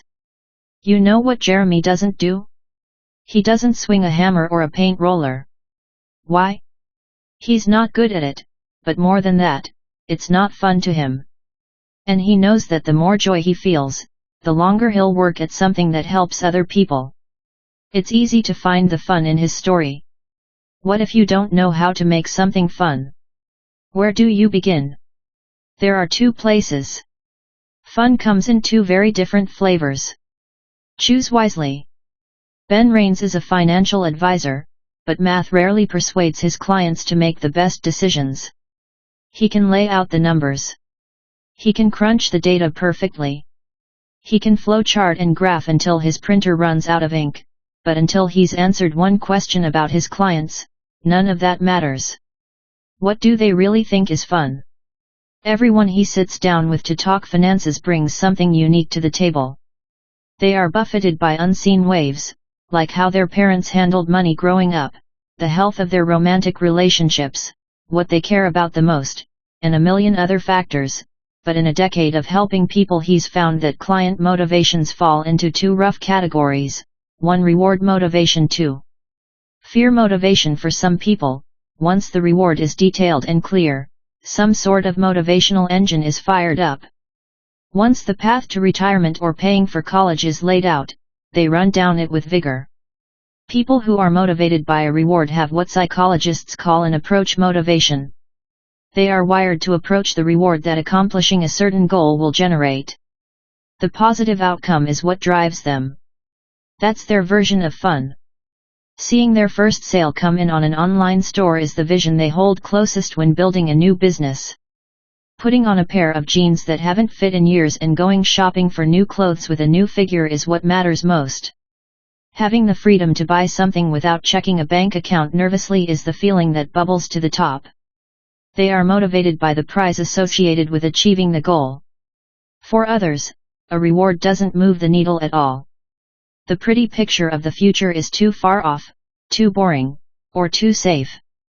Dreaming about retirement when you're 30 is like trying to tell 15-year-olds they'll get a great job someday if they focus on their high school studies. They are not motivated by what could be if they acted, they are driven by what won't be if they don't. The fear that their kids won't be able to go to college jolts them awake. A future where there is no Florida and they must work until the day they die shocks them into action. The fear of the future forces them to change the present. This is called avoidance motivation. People motivated this way are not trying to achieve a desired outcome, they are trying to prevent an undesired outcome. Fear in those cases isn't a fire-breathing dragon, it's a cold bucket of water. It's an alarm clock that wakes you up, giving you a kick in the pants to get moving. I feel that type of fear every time I get ready to speak at an event. I practice harder for the speech knowing that I don't want to experience the feeling of bombing. We might not naturally associate the word fear with fun, but if you're wired for avoidance motivation, you know exactly what I'm talking about. There's a certain rush to dodging a bullet or just beating a deadline at the last second. Disaster averted can be a very motivating feeling. There are times when jokes don't work. There are times when the audience doesn't like me. But it's not because I was unprepared. My worst fear is that I'm booked for an hour-long speech and finish all my material in 20 minutes. I'm not that scared when I stand on stage anymore, but the thought of being marooned up there with the hot lights, staring eyes, and expectant faces without anything to say haunts me. In that way, I'm not a people pleaser, I'm a people not displeaser. It's not a great title yet. I'm still workshopping it. I don't particularly care about the applause. I like the laughter, I enjoy that, but what motivates me more is the silence. I work hard to be funny or interesting or helpful so that I don't displease people. I'm not motivated by approaching cheering, I'm motivated by avoiding jeering. My favorite part of an entire event is getting in my car in the parking lot at the airport. That's when I know I did it. I finished. I didn't bomb. I was prepared and it's done. If you're motivated by fear, don't fight it as an adversary. Use it. Cus D'Amato, Floyd Patterson, and Mike Tyson's trainer during the healthy years, knew the importance of fear. You must understand fear so you can manipulate it. Fear is like fire. You can make it work for you, it can warm you in the winter, cook your food when you're hungry, give you light when you are in the dark, and produce energy. Fear is a friend of exceptional people. Understanding what kind of fun moves you, whether it's moving toward a rosy future or avoiding a grim eventuality, is important data for you to have. So which is it? Parents with 2 kids will understand this exercise because what motivates one kid bores another. Losing access to a video game will inspire your daughter to clean her room. Losing access to that same game will make your other daughter yawn. She's community motivated anyway and is more than happy to give up a solitary activity like that. In the past, have you been driven by fear or by reward? Are you inspired by the thought of sailing back into the harbor successfully or preventing a shipwreck deep at sea? As author Jonathan Fields says, is your goal to push a failure away from yourself or pull a victory toward yourself? Failing to recognize what is fun or motivating is a big part of why goals often fail. It's like having the right car, but the wrong key. I experienced this at the gym once. In the parking lot, a woman asked me for help with her husband's car. Nothing she tried with the remote would work. The doors stayed locked, the key didn't fit, and even the trunk wouldn't open. After several laps around the SUV, I looked closer at the keychain and realized it had a big VW on it. That wasn't a problem, except her car was a Ford. I then turned my head and saw a white VW Jetta across the parking lot with the trunk wide open. She had accidentally taken someone else's keys from the gym lockers. When you use the wrong form of motivation, you'll never get the car to move. A doctor tells you that if you don't lose weight, you'll increase your chances of serious health issues. That's a fear motivation, but if you're motivated by reward, all the warnings in the world will roll right off your back. A better approach might be to find a reward, like being healthy enough to finally hike Cinque Terre in Italy, a coastal trail that cascades through 5 brightly colored cities between Genoa and Pisa. When your boss assigns you a project no one wants with a team no one likes, the temptation is to wait for motivation to show up. You'll never finish anything, though, if you wait to be inspired. Instead, pick which form of motivation you need the most and then add it to as many parts of the project as possible. Motivated by the fear of a deadline? Create a dozen small deadlines in the project. Motivated by the reward you get when your efforts are recognized by others? Do a weekly update that you send to all the key stakeholders, describing the progress of the project. Motivated by rewards? Add some personal prizes along the way. When author Sammy Rhodes had a huge project due, he would reward himself with a movie if he completed his work. The promise of a Friday afternoon film made the work on Thursday all the easier. As you choose between fear and a reward, please know that perfectionism will tell you that you don't need either. Real winners don't need motivation. They just do their job. They don't need rewards or punishments, no carrots or sticks. They just put their nose to the grindstone. A reward is cheating. You're better than that. The hard work is its own reward. The minute you hear anything like that, you'll know you're on the right path. Perfectionism only gets loud when people get moving. Real people using real fun in real ways. My friend posted on Instagram that she was enjoying a guilty pleasure on a flight. What was she imbibing? Seltzer water. That's right, you freaking heathen, her guilty pleasure is seltzer water, not even tonic. She's drinking straight seltzer water. How bad do you feel about your life choices right now? My guilty pleasures usually involve ignoring a serving size suggestion. Have you ever eaten a whole package of something before you noticed it said share size or party pack? That party was not supposed to be just for you. You know what, though, that's awesome that my friend rewards herself with seltzer water. Why? Because fun is supposed to be personal and often that means it's weird. That's why I lit a balsam and cedar candle when I sat down to write this chapter. It's not even December, the official month of balsam and cedar. That's like listening to Mariah Carey's Christmas album in June, but I don't even care. I live by my own rules. I love the smell of balsam. I probably picked it up when I bought an axe I never really used. The woods change a man, I suppose. Regardless of the origin of my love, I'm a huge fan of that scent. It smells like Christmas and reindeer and happiness. So during the writing of this book, I bought a 60-hour candle at Yankee Candle. I committed to lighting it only when I was writing this book. Doing this was also a reminder that most people are not either or when it comes to reward and fear motivation. Fear motivates me to prepare my speeches, but a reward encourages me to work hard at my writing. This was fun for me on two levels. The first is the smell, which is magical, like a unicorn's breath. The second is watching the progress of the wax. I really wanted to get to the bottom of the candle. I envisioned putting the empty jar up on my shelf when it was finished. I'd stare up at it in victory, knowing that I single-handedly slayed that candle. Is that weird? It is. It definitely is. But that's not any weirder than going to the gym 5 days in a row at 5 a.m. so you can earn a free t-shirt. That's what scores of people at my gym did during Hell Week, a week-long torture fest that ended with a free t-shirt. Along the way, you got an orange star next to your name on a big board for every day you completed.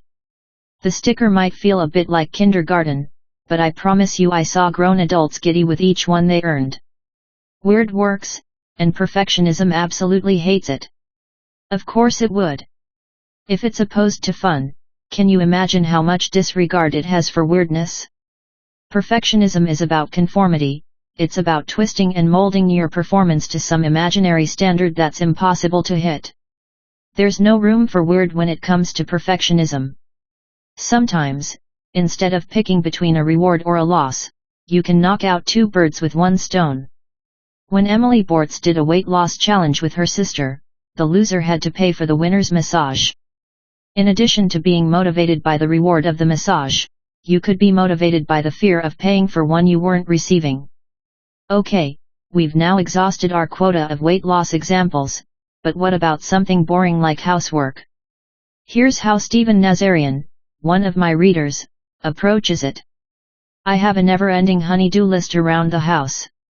Many of the items only take 15 to 20 minutes, like changing some switch plates or hanging a frame.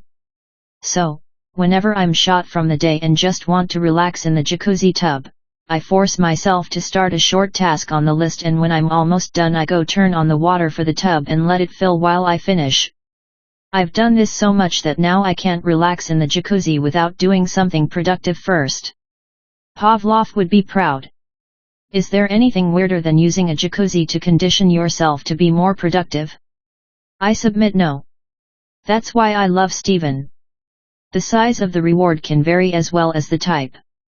I decided one year that every time I had to go on a business trip, I was going to reward myself by upgrading the rental car. In Seattle, I asked the Enterprise guy how much it would cost to upgrade my car. He looked at his tablet and said, I can get you from the sewing machine you currently have rented and into an Infiniti for $20 a day. In Charlotte, a brand new Volvo cost $15. In Dallas, a Cadillac was $20. That might not seem like much of a reward, but if you've ever traveled for business, little things like that make all the difference. I was going to spend 3 hours in the car in Seattle. Driving a fast, fun model made the trip infinitely better and cost me $20. That was a small reward. When I completed the first draft of this book, I bought ski boots.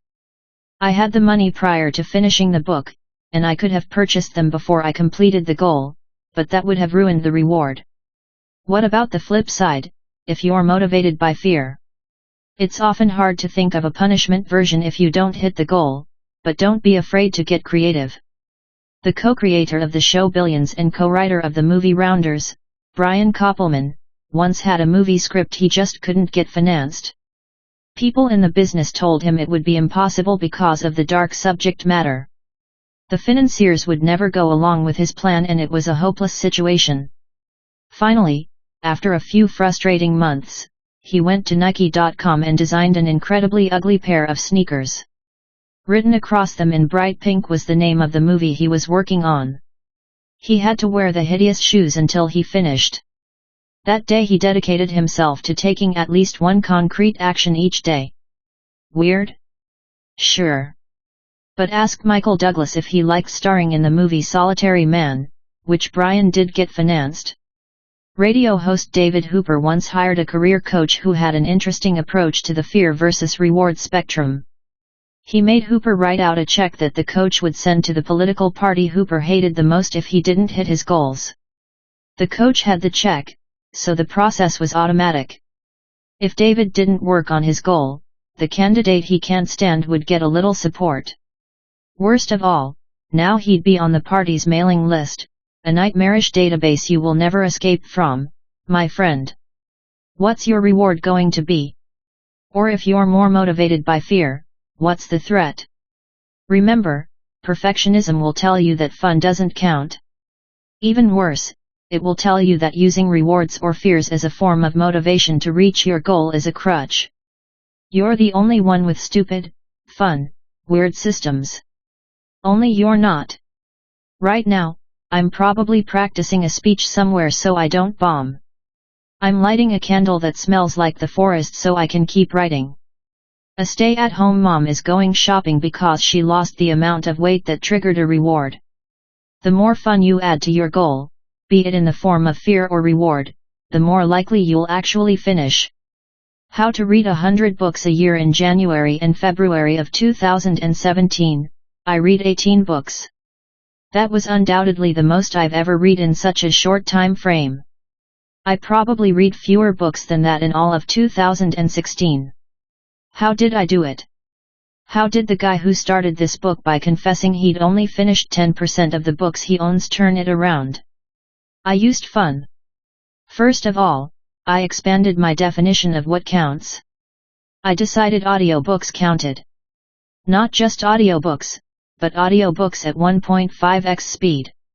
Some authors read their books so slowly. I also didn't give myself a page limit for what I defined as a book. If I wanted to read a 120-page short idea from a business author, that counted. I read some 700-page books during the year, but not every one I picked up had to be as thick as a phone book. I also decided to read graphic novels. As soon as I said that online, someone said, "Do comic books count?" Against what? What invisible standard was my personal goal of reading 100 books in a year supposed to be measured against? Whose quality level was I judging my goal based on? I made the rules and I decided to make them fun. I like audiobooks, and I like comic books, so I made sure they counted. I also made sure to set in place fun rewards for myself. Every time I finished a book, I would post it on Instagram with a short review and the hashtag #AcuffReadsBooks. You can check the hashtag right now, all the books are still up. I liked the discussions each post generated and always got great recommendations for other books from people. But that's not what was fun. What was fun was seeing them stack up. I'm a numbers guy, and watching the list get bigger, the collection of images swelling each time I finished one, was enjoyable. I'm also motivated by an audience. It didn't hurt my feelings that people said things like, "Wow, you're reading a ton of books this year." I am, complete stranger, thanks for noticing. The affirmation, even from people I didn't know, was really fun to me. That's a little embarrassing. Perfectionism told me I shouldn't need the approval of other people to accomplish a goal. I should be able to be motivated by my own personal sense of satisfaction. I was being vain and needy. Someone smarter, someone with a healthier sense of self, wouldn't have to share what they were doing. Maybe not. I bet that perfect person recycles really well, too, even when they eat at Whole Foods and there are 19 different recycling bins and it takes you half an hour to throw your trash away. But that's not me. Who am I? I'm the guy who read more than 100 books in 2017 because I thought a hashtag and some support from random followers was fun. The truth about fun working hard for something we don't care about is called stress. Working hard for something we love is called passion. Simon Sinek. Perfectionism must hate this book right now. Let's review the 3 actions I've recommended. 1. Cut your goal in half. 2. Choose what you'll bomb. 3. Make it fun if you want it done. Easiest goal-setting book ever. Seriously, what kind of task is have more fun? I'll tell you. It's the kind of task that statistically works. It's the kind of task that kills perfectionism. It's the kind of task that will propel you across the finish line. But if you really want to get there, you'll have to give up something first. It's time to let go of some hiding places and ignore your noble obstacles. Actions. 1. On a scale of 1 to 10, how fun is the goal you might be working on? 2. Decide whether you're motivated by fear or by reward. 3. Fun is often weird. See Balsam Candle. To flesh it out a little, finish this sentence: this is weird, but I find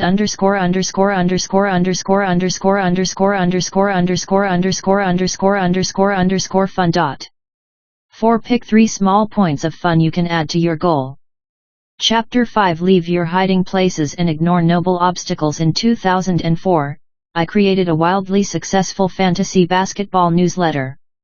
Right now, you're wondering if it was one of the many fantasy basketball newsletters you read during those heady days of digital NBA journalism. It might have been, friend, it might have been. Every week, I would deep dive into the many ups and downs of managing a fantasy basketball team. Sports guys like me call the NBA the Widowmaker. Tough league. I'd review each team, dozens of players, and trends that the data was subtly revealing. I didn't dryly write, either, I peppered my prose with humor. You might think you were going to get just an analysis of the top rebounders in the league, but mingled in there were a chuckle and maybe even a life lesson. Some issues were 10 pages long, with thousands of words dedicated to the most obscure minutiae. It was hard work, but the readers, fans really, made it all worth it. How many people read it each week? How many people enjoyed my hard-won basketball knowledge? 8. Not 8,000. Not 800. Not even 8 dozen. My entire audience was 8 people deep. So then why did I dedicate hours every week to the newsletter? Because it was a lot easier than writing a book. At the beginning of any goal, perfectionism focuses on destroying it with a full frontal attack. It tells you that if it isn't perfect, you should quit. It says your goal isn't big enough. It criticizes you for even thinking about making it fun. But if you hold on, if you refuse to allow perfectionism to denigrate your goal, it will completely change tactics. Unexpectedly, it will move from destruction to distraction. If it can't break your wall down with a direct attack, it will lay siege to you with other opportunities. The closer you get to finishing, the more interesting everything else in your life becomes. It's as if you've put on distraction goggles. Things you never noticed pop up and dance tantalizingly across your vision. Wouldn't it be better to organize your bookshelf than finish that project? Have you updated your fantasy football team in a while? You know, there's a book somewhere that said networking is important. Maybe you should ignore this paperwork and take a quick lap around the office to rub some elbows. You should never rub a coworker's elbows. That's creepy. Terrible phrase. When we dare to focus, 1,000 other things beg for our attention. Everyone has heard the phrase paralysis by analysis. You can get stuck drawing a perfect plan and never actually get work done if you're not careful. But more than just analysis, perfectionism offers us 2 distinct distractions, 1 hiding places. 2 noble obstacles. A hiding place is an activity you focus on instead of your goal. A noble obstacle is a virtuous-sounding reason for not working toward a finish. Both are toxic to your ability to finish. Hiding places. Let's discuss hiding places first. A hiding place is the safe place you go to hide from your fear of messing up. It's the task that lets you get your perfectionism fix by making you feel successful even as you avoid your goal. Some hiding places are easily spotted as the unproductive traps they are. If you're watching Netflix every time it's time for you to do X, that's a hiding place. You're afraid to face the fear of imperfection that comes along with every endeavor, so you're hiding from it by doing something that requires no skill. You might write a bad sentence on your blog, but no one's going to critique the way you watch TV. I just feel like he could be doing a better job of fast-forwarding through the opening credits of each show. Other hiding places can look like productivity, but they're deceptive. Like quicksand. Quicksand doesn't look that different from a regular beach. If you Google image search quicksand, in addition to finding photos of women in bikinis, because God forbid a single internet search not return that, you find some very boring looking photos of sand. Quicksand looks like the tide has recently gone out on the shore. But it's actually sand that has liquefied and the weight you put on it sucks you deeper down into it. Hiding places are tricky like that. They make you feel like you're doing well when in reality you're not getting anywhere on your most important projects. My wife, Jenny, calls me out on hiding places all the time. One afternoon she said, "I know you're avoiding writing when your inbox is immaculate. As I mentioned earlier, I hate email. I hate my inbox. I hate everything about that form of communication. But when I have other work I need to finish, it provides the perfect hiding place for me. It's never done. There's always one more folder to empty and one more contact to stay in touch with. I can write a perfect email and feel great about myself for working hard. The best/worst part is that when you empty your inbox by responding to people, it just guarantees that they will respond, which means your inbox is full again. It's a never-ending cycle, like the ocean tide. Plus, I can justify it by saying that I'm making money by responding to opportunities. I can feel like a good business owner by answering questions for customers. I get all the buzz of accomplishment with very little of the real work. I'd write the best book ever if I didn't have so many emails. Oh, cruel world, and you're constantly returning emails. I wish I weren't so busy. If you're going to finish, you have to ignore these two hiding places. Here are a few simple ways to identify them. 1. Do you find yourself going there accidentally? If you blink and find yourself working on something besides your real goal, you've probably retreated to the first kind of hiding place, the obvious time waster. You will never accidentally end up doing a difficult project. The work you're trying to avoid is not something you'll stumble upon one day unexpectedly. I just looked up and I was sorting through all the job applications people had sent in. It was a task I'd put off for weeks, but there it was. You'll never accidentally work out. I meant to watch TV, but the next thing I knew, I was doing burpees. Difficult work requires discipline. The hiding places perfectionism offers don't. You don't have to tell yourself to bite your nails if you're a nail biter. It just happens. Especially during stress. Is there a project you keep returning to? One you can't let go of? I once spent hours trying to craft a perfect postcard for the Home Depot. Finally, my boss came over and reminded me that no one was going to remember that postcard. But every executive we reported to was going to review the new catalog I was supposed to be writing. It represented a gigantic shift in our business and was really difficult to finish. I would much rather screw around with the postcard than deal with the catalog. It was a lot easier to accidentally stumble back into the postcard project than it was to work on the bigger project. What's the app you open up on your phone without even thinking? We all have one of those. You barely touch your phone and next thing you know, you're scrolling through Instagram. 2. Do you have to play 6 Degrees of Kevin Bacon to justify why you're giving it time? If you ever have to do a complicated, multi-step explanation to say why what you're doing is valuable, it probably isn't. You're probably actually camping out in the kind of hiding place that masquerades as productivity. I could have argued that running a fantasy basketball league was teaching me how to build an audience with consistent content. That has the perfect appearance of being helpful, until you peel the onion a little. If you spend days and weeks building an audience that likes the funny way you write about basketball, what makes you think that same audience is going to love your comical insights about goal setting? What's that transition going to look like? You know how you love my thoughts on Michael Jordan's vertical leap? What about a book I wrote about my inability to complete projects? See how those are related? Only they're not. I would have to jump at least a few steps away from my real goal, of writing a book, to justify my basketball newsletter. Is what you're working on directly in line with what you want to finish, or is it disconnected by a few steps that take some creativity to explain? 3. What do your friends think? If you really want to find a hiding place, ask a friend. It's easy to deceive yourself by thinking a task is useful, and we can't identify it as a hiding place as quickly as a friend can. Ask someone close to you if you're spending time, energy, or money on something that's not important to your goals, and don't listen to perfectionism when it tells you not to do this. Perfectionism loves isolation. It would prefer you go it alone, convincing you that relying on others is cheating.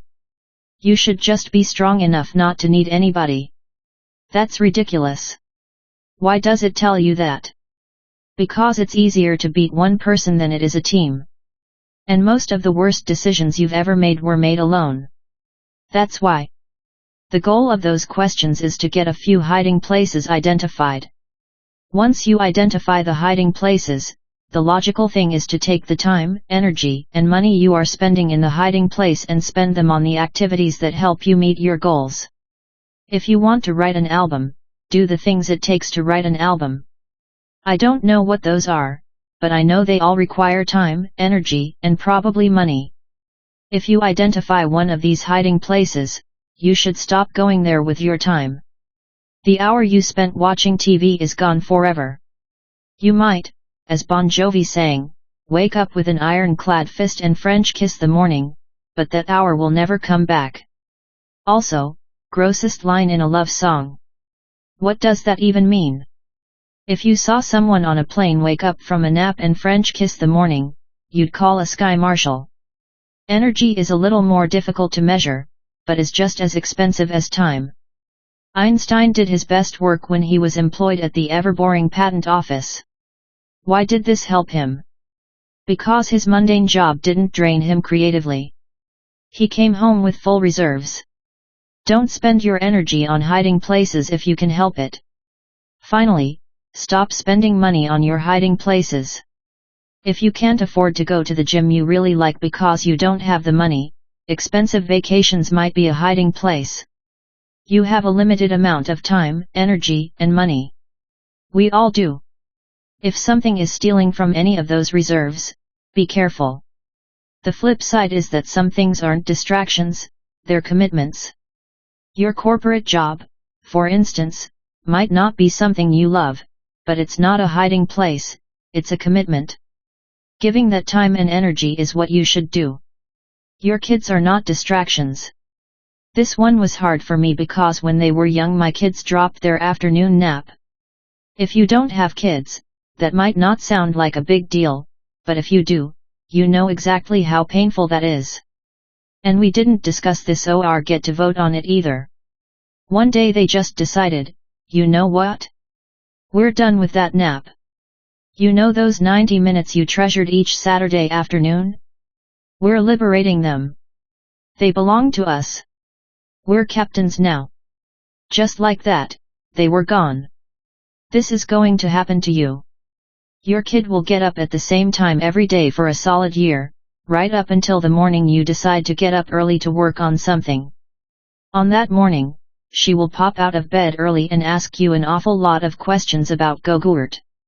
But that's okay. Your kids are commitments. So is your health. So is your spouse. But that project that you always work on rather than move toward your dreams? Those hours spent doing X instead of what really matters? It's time to recognize that the peace hiding places give you is a false one.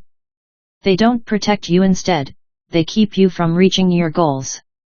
It's time to recognize hiding places for the perfectionism trap they are and to step out into the light. Even more important, it's time to turn hiding place activities into tools that will help you make it to the finish. Time for a little judo. As anyone who has struggled with hiding places knows, one of the best ways to fall in love with a new goal is to just try to finish an old one. You are never more creative for new ideas than when you are almost done with an old one. What's next will always look more interesting than what's now. Please know that the minute you pick a goal and make it fun, a new goal that's really a hiding place will pop into your head. I don't mean eventually, I don't mean later, I don't mean on day 14. I mean on day 1. Before you've even left the harbor, perfectionism will have some other port calling your name. Faced with this temptation, you will do the worst possible thing, which is to try to kill it. I've got to focus, you will say to yourself. I've got to ignore it, you will shout. In a matter of minutes, you'll be right back to your old habit of trying harder. If you'd just try harder, you wouldn't be so distracted. Cue perfectionism. But what if that's not a distraction but a great idea? What if that new thing that came out of seemingly nowhere is actually something you should definitely do? What if that's the best idea you've ever had and it got stirred up by all your hard work? I don't know if it is, but I know that ignoring it is the wrong approach. Fighting it is a waste of time and energy. Instead, embrace it. Admit that it might indeed be awesome. And then make exploring it a condition of finishing the goal you are working on. In judo, you don't try to stop an opponent's power, you use it. You take his momentum and weight and strength. You don't push back against a charging foe, you lean backward and allow the rush to topple your opponent unexpectedly. That's what you should do when a distraction gets too loud. For example, I want to start a podcast. I've wanted to start one for a while, but I didn't really get passionate about it until I tried to finish this book. As soon as I buckled down to writing this, you'd be surprised how attractive that podcast became.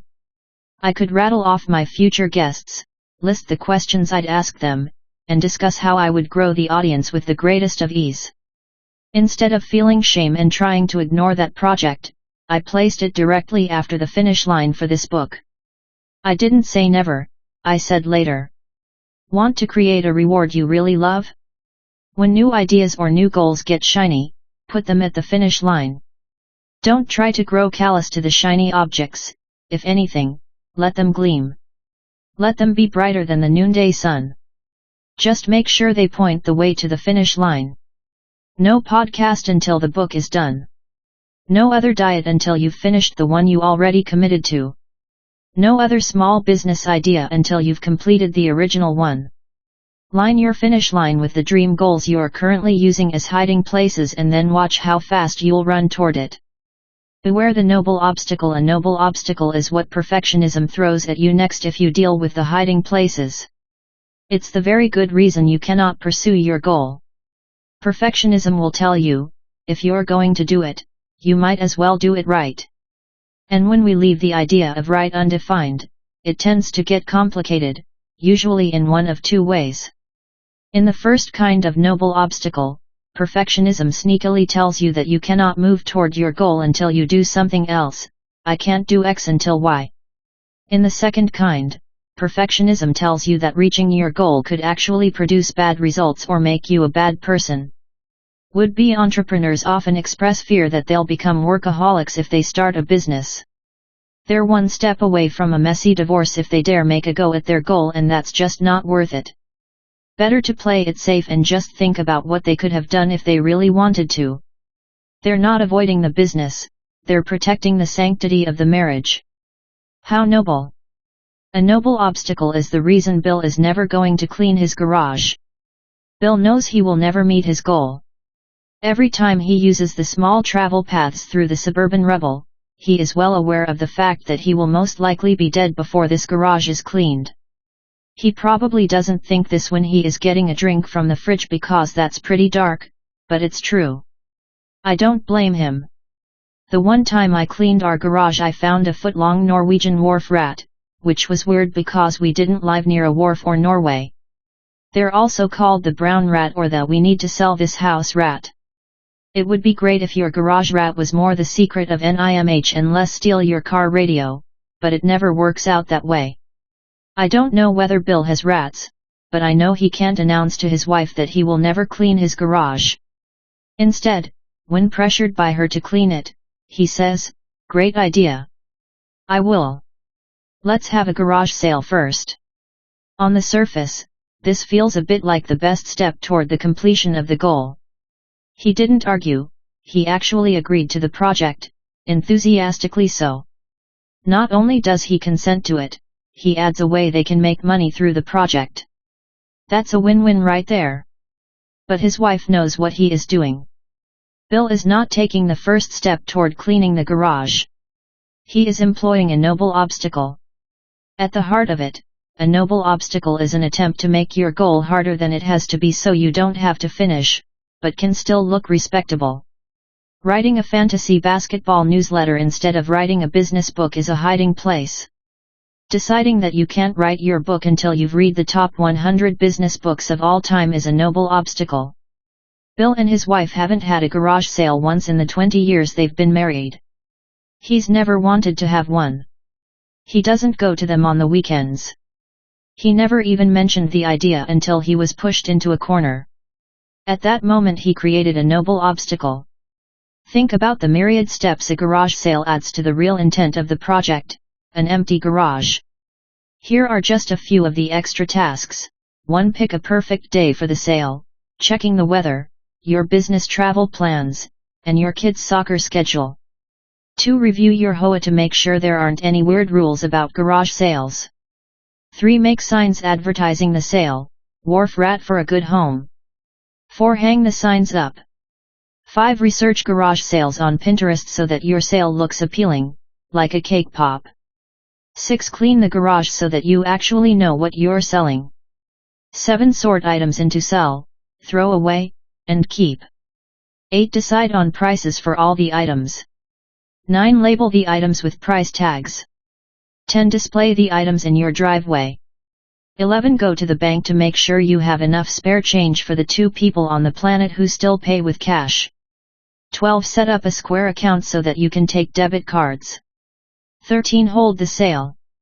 14. Negotiate with the weirdos who regularly shop at yard sales. 15. Sort through the items that didn't sell. 16. Replace any leftover items in the garage. What was a one-step goal, clean garage, turned into a 16-step project. Is it any wonder this noble obstacle will ensure that Bill never actually does anything with the garage? His wife would have been happy if he'd gutted the garage with a flamethrower, but in the face of such a wonderfully noble obstacle, her hands are tied. Bill is not alone. We all have our noble obstacles. You have some, too. Until we'll kill you, some noble obstacles are personal and unique. They're tailor-made to you and would be impossible to detail in a book that millions of people will read. Speaking that into reality. Others are common and easily identified, such as the word until. I've used this one in my own life many times. I can't do my taxes until I know what kind of business I'm really trying to build. I told this to a friend, who laughed at me. I was attempting to tell him that until I had a deep purpose, which I've already written about, a perfect mission for my business and really my whole life, I couldn't figure out a way to make my taxes easier. Until is just perfectionism wearing a Halloween costume. Karen won't start her blog until she's checked in with a copyright lawyer first. She is concerned that her blog will become so successful that someone will steal the content. She wrote me an email and expressed her concern that this thief will steal her royalties on t-shirts, foam hats, and the graphic novel adaptation. As a fellow writer, I can't tell you how much cash I've made from the thriving foam hat industry. That might seem like a silly worry, but how often are our worries rational? This is such a great example of the first kind of noble obstacle, because how easy is it to find a good copyright lawyer? And if they're anything like the lawyers I've worked with, they're expensive. Now, before she starts writing, Karen has to save up for legal fees. brilliant.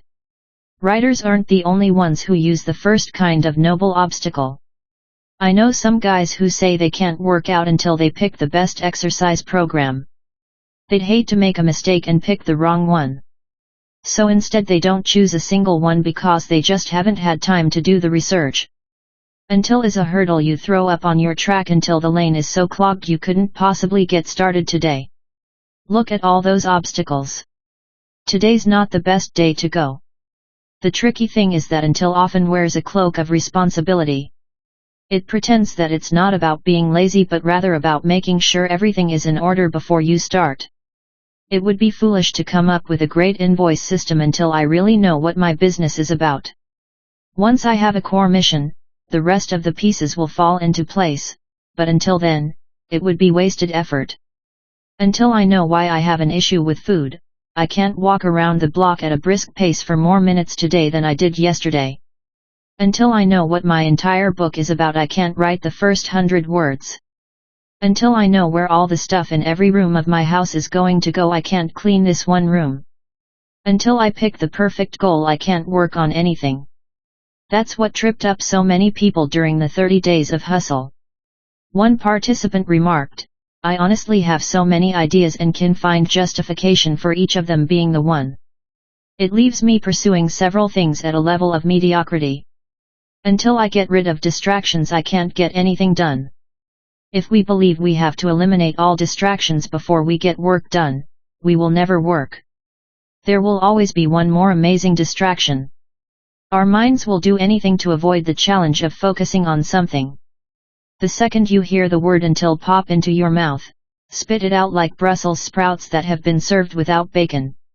You can always tell how gross a vegetable is by how much bacon has to be added to it to do all the heavy lifting. Then speaking of heavy lifting, few things are as funny as the noble obstacles used by guys who tell me they don't work out because they don't want to get too bulky. They haven't lifted a single weight and are already worried that they'll have to start wearing those bodybuilder sweatpants from all the raw muscle they put on their frames. I'd get fit right now but I can't afford to buy a new wardrobe. I would be drinking so many protein drinks like Fight Milk that my fast twitch muscles would be through the roof. These guys are deploying the second kind of noble obstacle. Instead of saying "until," they say, "if then." They claim that if they pursue their goals something bad will happen. Maybe the finish will turn them into a monster. Maybe they will turn into a bad person. Either way, because they're wise and good guys, they just can't pursue their finish. Often, the second kind of noble obstacle shows up in finances. You might decide to avoid eating healthy because if you buy healthy food you'll be poor. Everyone knows Taco Bell is a lot cheaper than anything grass-fed or cage-free, so because you want to be wise with your finances, you stop moving toward your goal. Or if money isn't a factor, you can always claim humility as a noble obstacle. Pursuing a goal is a solitary activity and therefore a selfish use of my time. You know you're employing an if-then noble obstacle if you are only offering yourself two extreme options. Either you don't work out at all or you lose so much weight you have to buy new jeans and constantly take photos standing in your old ones with the waist pulled out to show your progress. Either you don't start a business or you develop a wicked coke habit in order to stay up for 22 hours every day working. Either you don't sell your product or you become the most obnoxious vacuum salesperson I've ever met. Either you hold a complicated 1,000-item garage sale or you don't sweep your garage floor at all. There is no in between, just two extremes. That's the land of noble obstacles.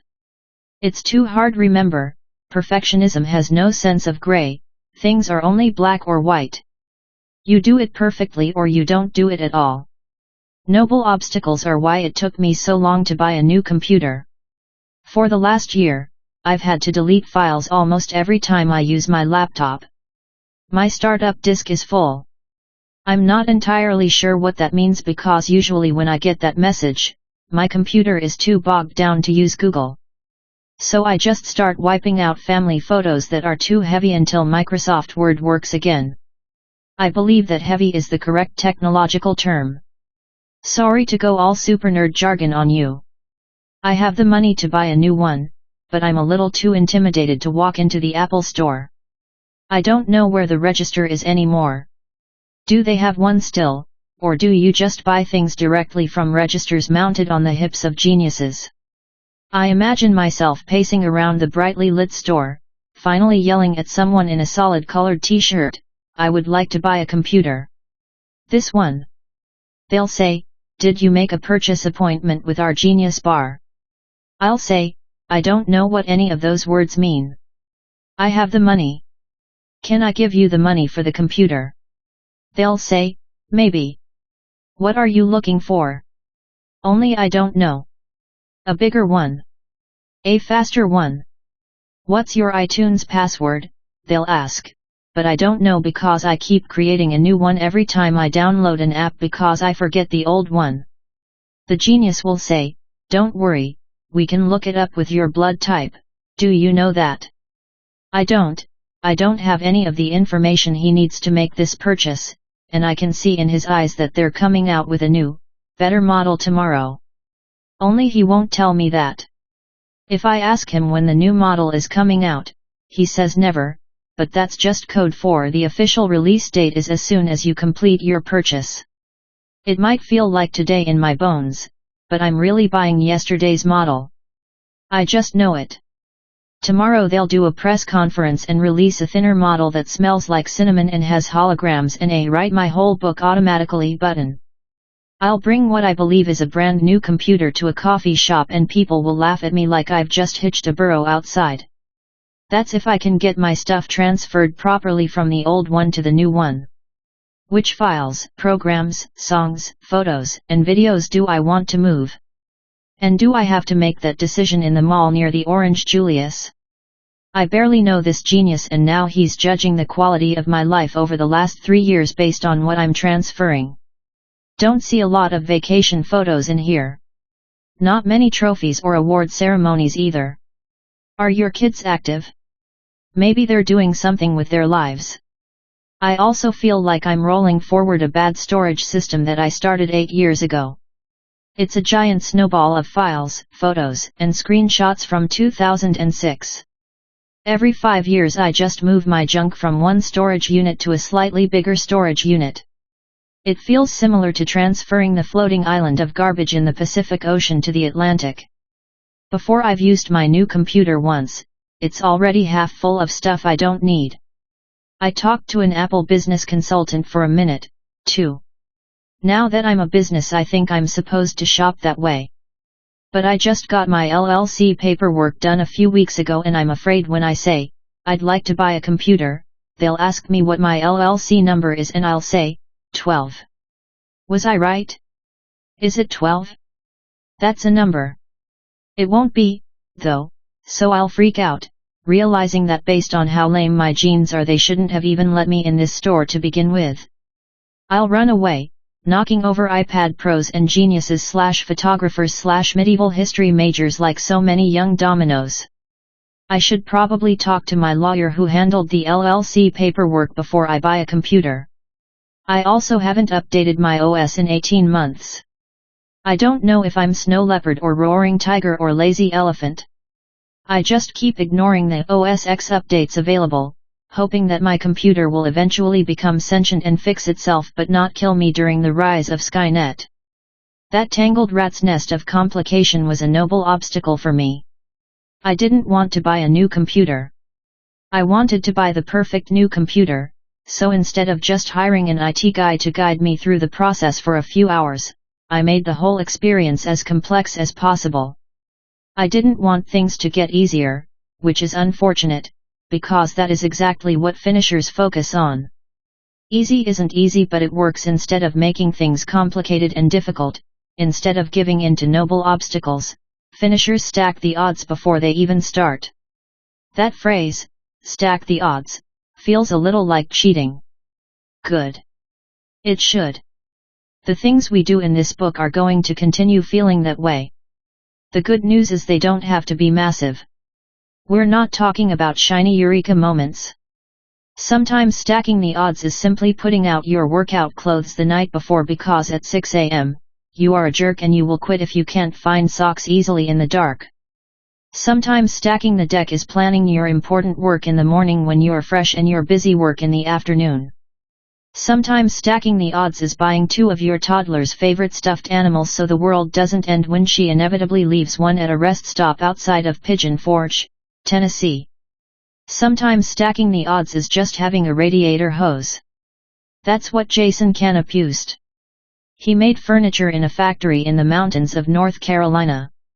For 8 hours a day, he sprinted about putting couches together. He was good at it, able to complete 8 couches an hour. That was how he was paid, per couch, so he was always looking for a way to stack the odds in his favor. Over time, he noticed that the worst part of assembling a couch was twisting the legs on. In other parts of the assembly he could use tools that sped things along, but there didn't seem to be a way around the manual labor that the legs required. After some experimentation, he realized that if he attached a short piece of radiator hose, a drill bit, and a freeze plug from an engine block to a leg, he could use a power drill to screw them on. With a few simple adjustments, he cut the time it took to deal with the legs by 50%. That might not seem like much, but in an average week, that trick allowed him to increase his total production by 10 couches. When the company saw his innovation, they gave him a promotion and had him teach it to all the employees. I'm just kidding. They said it wasn't fair to the other employees and made him stop. If you're looking for a new definition of bureaucracy, there it is. Frustrated, Jason didn't quit, but instead built 19 other radiator hose contraptions so each of his co-workers could use one, too. Jason is a finisher, and as such, he was striving for one thing, to make things easier for himself. Starters tend to go in the opposite direction, throwing garage sale monkey wrenches into the process. Perfectionism always makes things harder and more complicated. Finishers make things easier and simpler. The next time you work on a goal, I dare you to ask the following questions during the middle of the project. 1. Could things be easier? 2. Could things be simpler? If Bill had asked those questions, he could have come to a compromise with his wife. If he really wanted to sell some of their stuff, he could identify 5 items in the garage and then sell them on their neighborhood website. Selling 5 things is a lot easier and simpler than selling an entire garage full. And having finished that goal, he might have been ready to sell 10 or even 20 next time. If you want it done, aim for simple. There's still time. Perfectionism will tell you that you've spent so long in a hiding place that there's no more time. You've missed some magical window. Your opportunity is gone. The chance has passed. Ridiculous. In the 1970s, 2 writers put together a script for a movie. They pitched it as hard as they could, but no one wanted to make it. Ultimately, it sat on the shelf of some studio executive for 19 years. Every few years, they'd dust it off and think, nah, it's not good.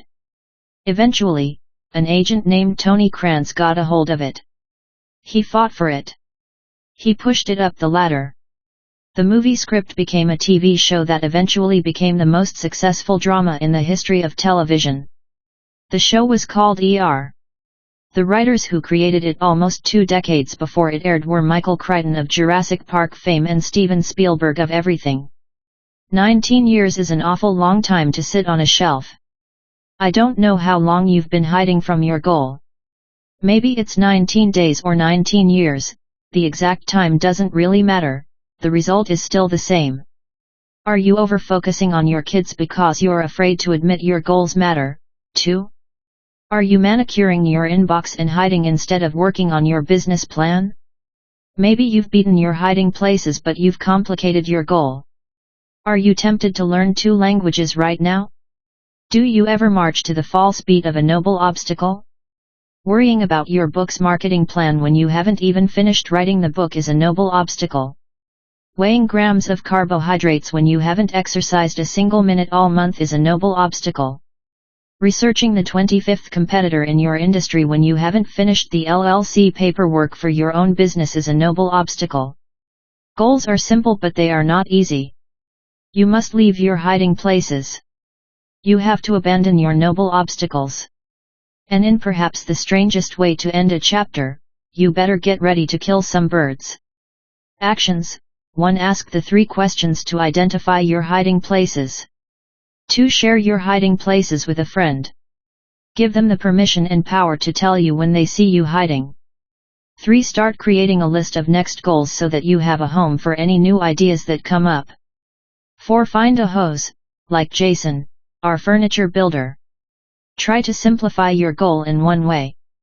5. Admit and eliminate any side goals that you've taken on. 6. Ask a close friend what he or she thinks your noble obstacles are. Chapter 6. Get rid of your secret rules. Most people think that the biggest jerk in the bird world is the Canada goose. Every year, I feel like tweeting, "Dear Canada, your geese got out again. Please come get them." They're like a 25-year-old son who keeps promising to get his act together soon and move out. But when you see them on a golf course, you can tell they're not working on their RSMS and are probably just on Snapchat all day. They also act offended if you try to drive on a road they feel like walking across. You've got the gift of flight. Why would you ever walk anywhere?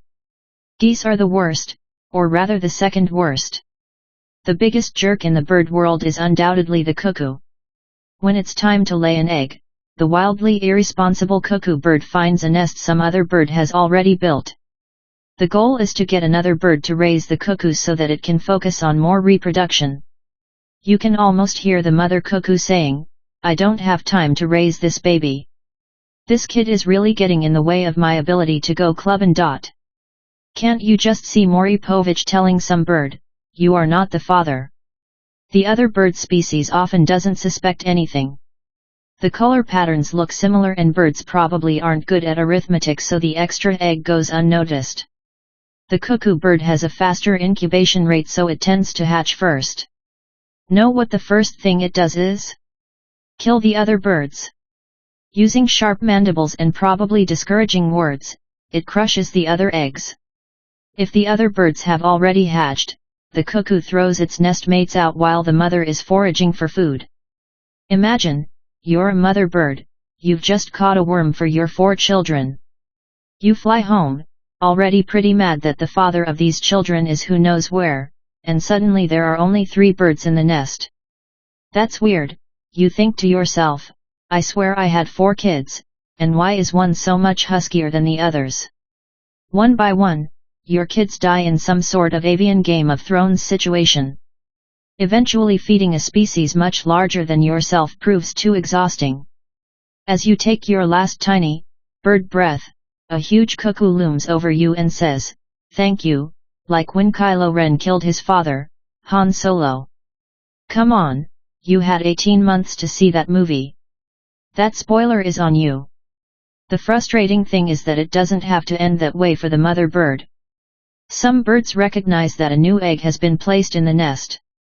Some will throw the cuckoo bird out, or weave a nest on top of it so that it dies, or refuse to sit on it so that it never develops. They break the parasitic cycle and raise a happy bird family without that cuckoo jerk ruining everything. Once I learned the terrible truth about cuckoo birds, I started punching every clock I saw. I'd wait until noon, standing right next to the elaborate wooden cuckoo clock Thomas Kincaid fans still own. As soon as it came out, I'd swing the most precise punch you've ever seen. The trick is to crumple the bird without destroying the clock. I'm great at it now, but like most forms of expertise it took about 10,000 hours to perfect. I'm no longer allowed in antique stores in Middle Tennessee. How do you not notice your home has been invaded by a dangerous parasite? How do you miss the lie? The same way most of us carry secret rules for how we're supposed to live our lives. That's the brilliance of perfectionism. At the core, perfectionism is a desperate attempt to live up to impossible standards. We wouldn't play if we knew the whole game was impossible, so perfectionism promises us that we just need to follow some secret rules. As long as we do that, perfect is possible.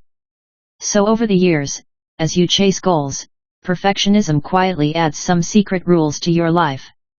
Like the one that told Rob O'Neill, wheels don't count. When he accepted a high-powered position as a Viacom vice president, Rob purchased new luggage for all the travel he'd be doing. He bought expensive leather bags befitting an executive of his stature. As is often the case with luxury items, the bags were high on form and low on function. The leather was heavy and the carry strap cut into his shoulder.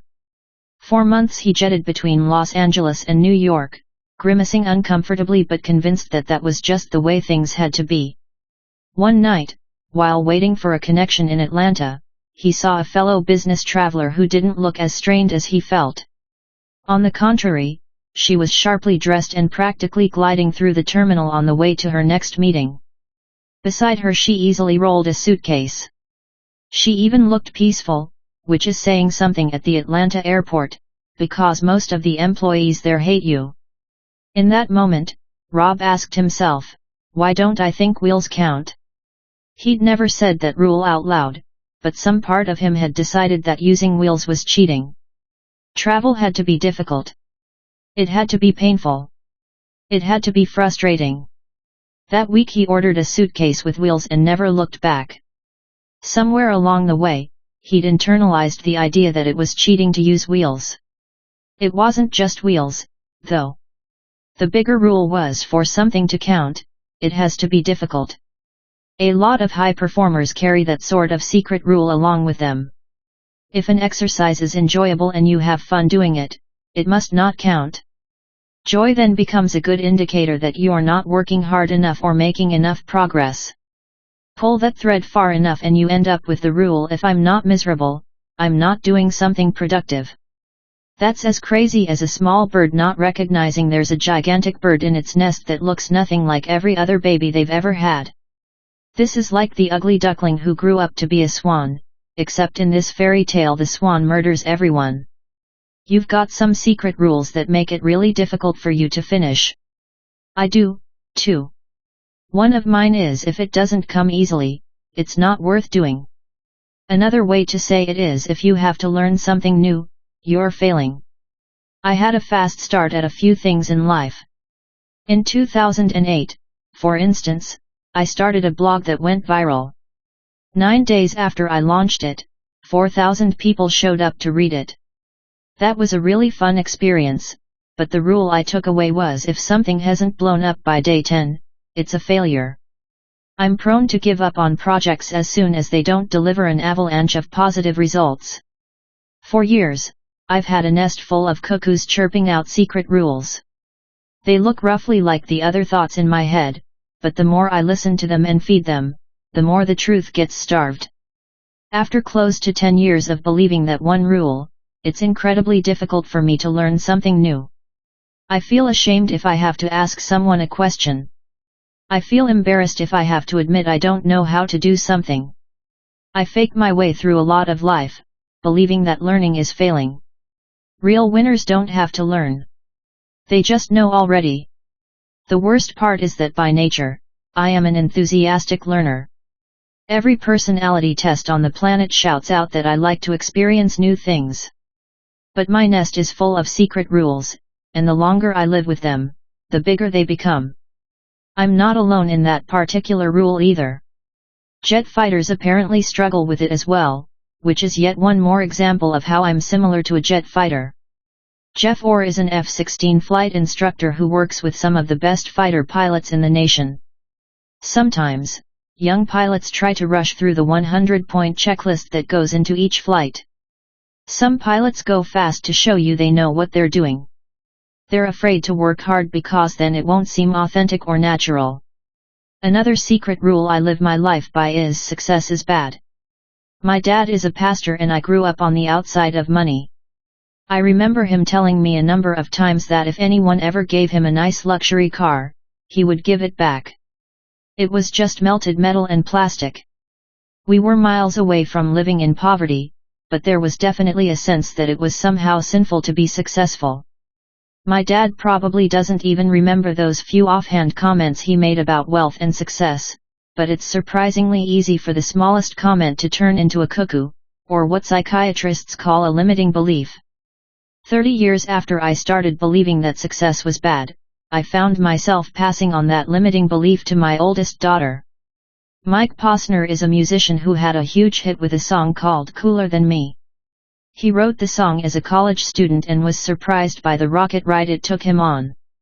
It wasn't an easy ride, though, as captured in the song he released 6 years later, describing what it's like to be considered a one-hit wonder. I took a pill in Ibiza, he sings, I'm just a singer who already blew his shot. I get along with old-timers, 'cause my name's a reminder of a pop song people forgot.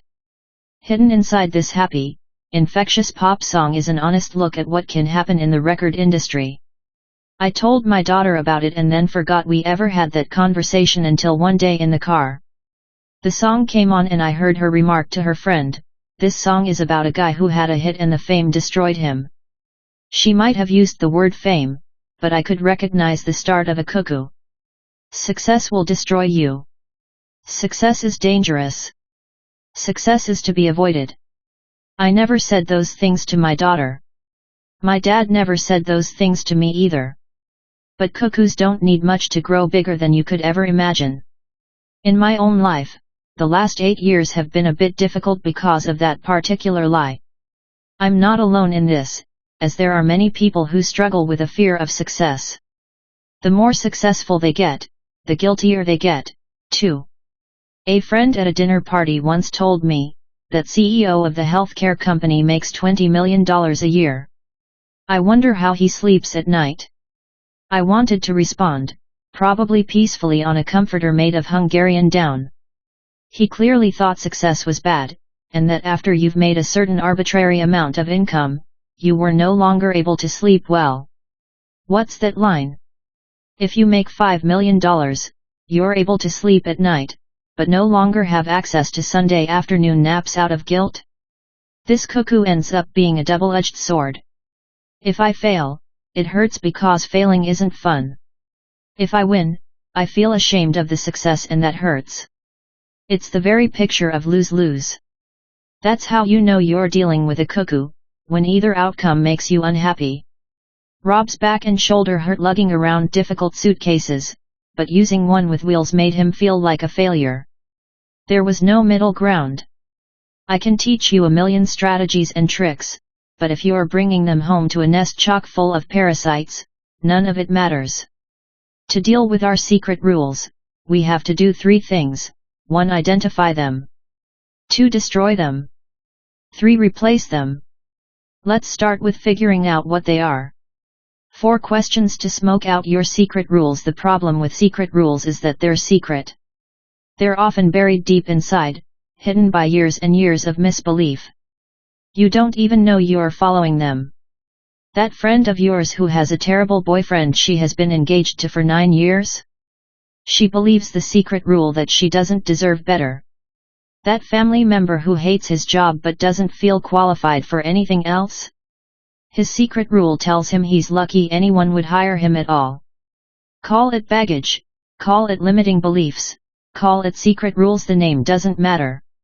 The results do, and it would be useless to teach you 1,000 ways to finish when your secret rule is going to trip you 5 feet from the finish line every time. To really smoke out your secret rules, I want you to ask yourself these 4 questions. 1. Do I even like underscore underscore underscore underscore underscore underscore underscore underscore underscore underscore underscore underscore? One of perfectionism's favorite secret rules is only miserable, difficult goals count. This is the rule that drives every person who jogs to lose weight when they would really rather be doing Zumba, but it's not just exercise where we see this rule at play. It rears its head in our career choices as well. Being a weatherman is not an easy job. In addition to the fickle nature of weather and the data you must interpret, there aren't that many positions available. In any given city, there are less than a dozen job openings for on-air weather talent. Once one weather expert is beloved at a TV station, they often stay on board for decades, effectively preventing other people from advancing up the ladder. Charlie Neese knew how lucky he was to have a job in Nashville and had made a great name for himself over the years. He liked sharing the weather with viewers, but he started to realize he didn't like a lot of the other responsibilities. It was difficult to miss his son's football games because he was working each weekend. Manning the weather desk at night and into the early morning made it difficult to connect with his wife as well.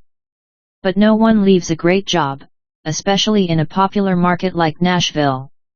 The more Charlie asked the question, "Do I even like being a meteorologist?"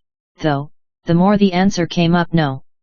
He eventually left the station, despite the shock of co-workers and fans, and became a real estate agent. His family is happy, he's happy, and he's great at his new job. How do I know? He sold our house in a matter of days. Don't wait to be honest with yourself if you realize you no longer like what you're working on.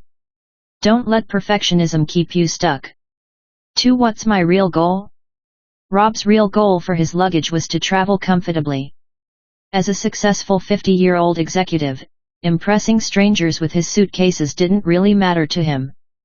But as we discussed, perfectionism loves to distract us, and what better way than confusing your real goal with some fake secret rules? During the research for this book, secret rules kept coming to the surface, especially around weight loss goals. One woman told me, there was this number I was constantly chasing and it drove me crazy. Her secret rule that she wasn't successful unless she met that number goal haunted her for so long that she finally gave up and had to figure out what she really wanted. The number wasn't what she wanted. I wanted health. I wanted to prevent diabetes, heart disease, and everything else my mother was taking medication for. That forced me to be honest about my own health, which then forced me to research how to reverse some damage I had done. Getting to the heart of the goal allowed her to connect her heart to the results. The weight came off as she worked on changing bad habits into good ones. If you're not excited about your goal right now, ask yourself, what's my real goal? Make sure that what you're chasing is actually what you want to catch. As you progress with your goal, you should continue to come back to this gut check question because it's really easy to get off track despite your best intentions. Christy Duggins succinctly captures what can happen along the way by describing how she felt when her goal morphed into a business. I love making things. I started an ETSE shop. It went really well. I started hating making things. Closed my shop. Back to enjoying the things now. Christie's secret rule was that you must sell the things you create. Simply making them wasn't enough. What's fascinating about that is that her goal didn't fail. It wasn't failure that made it hard to hang on to the heart of what her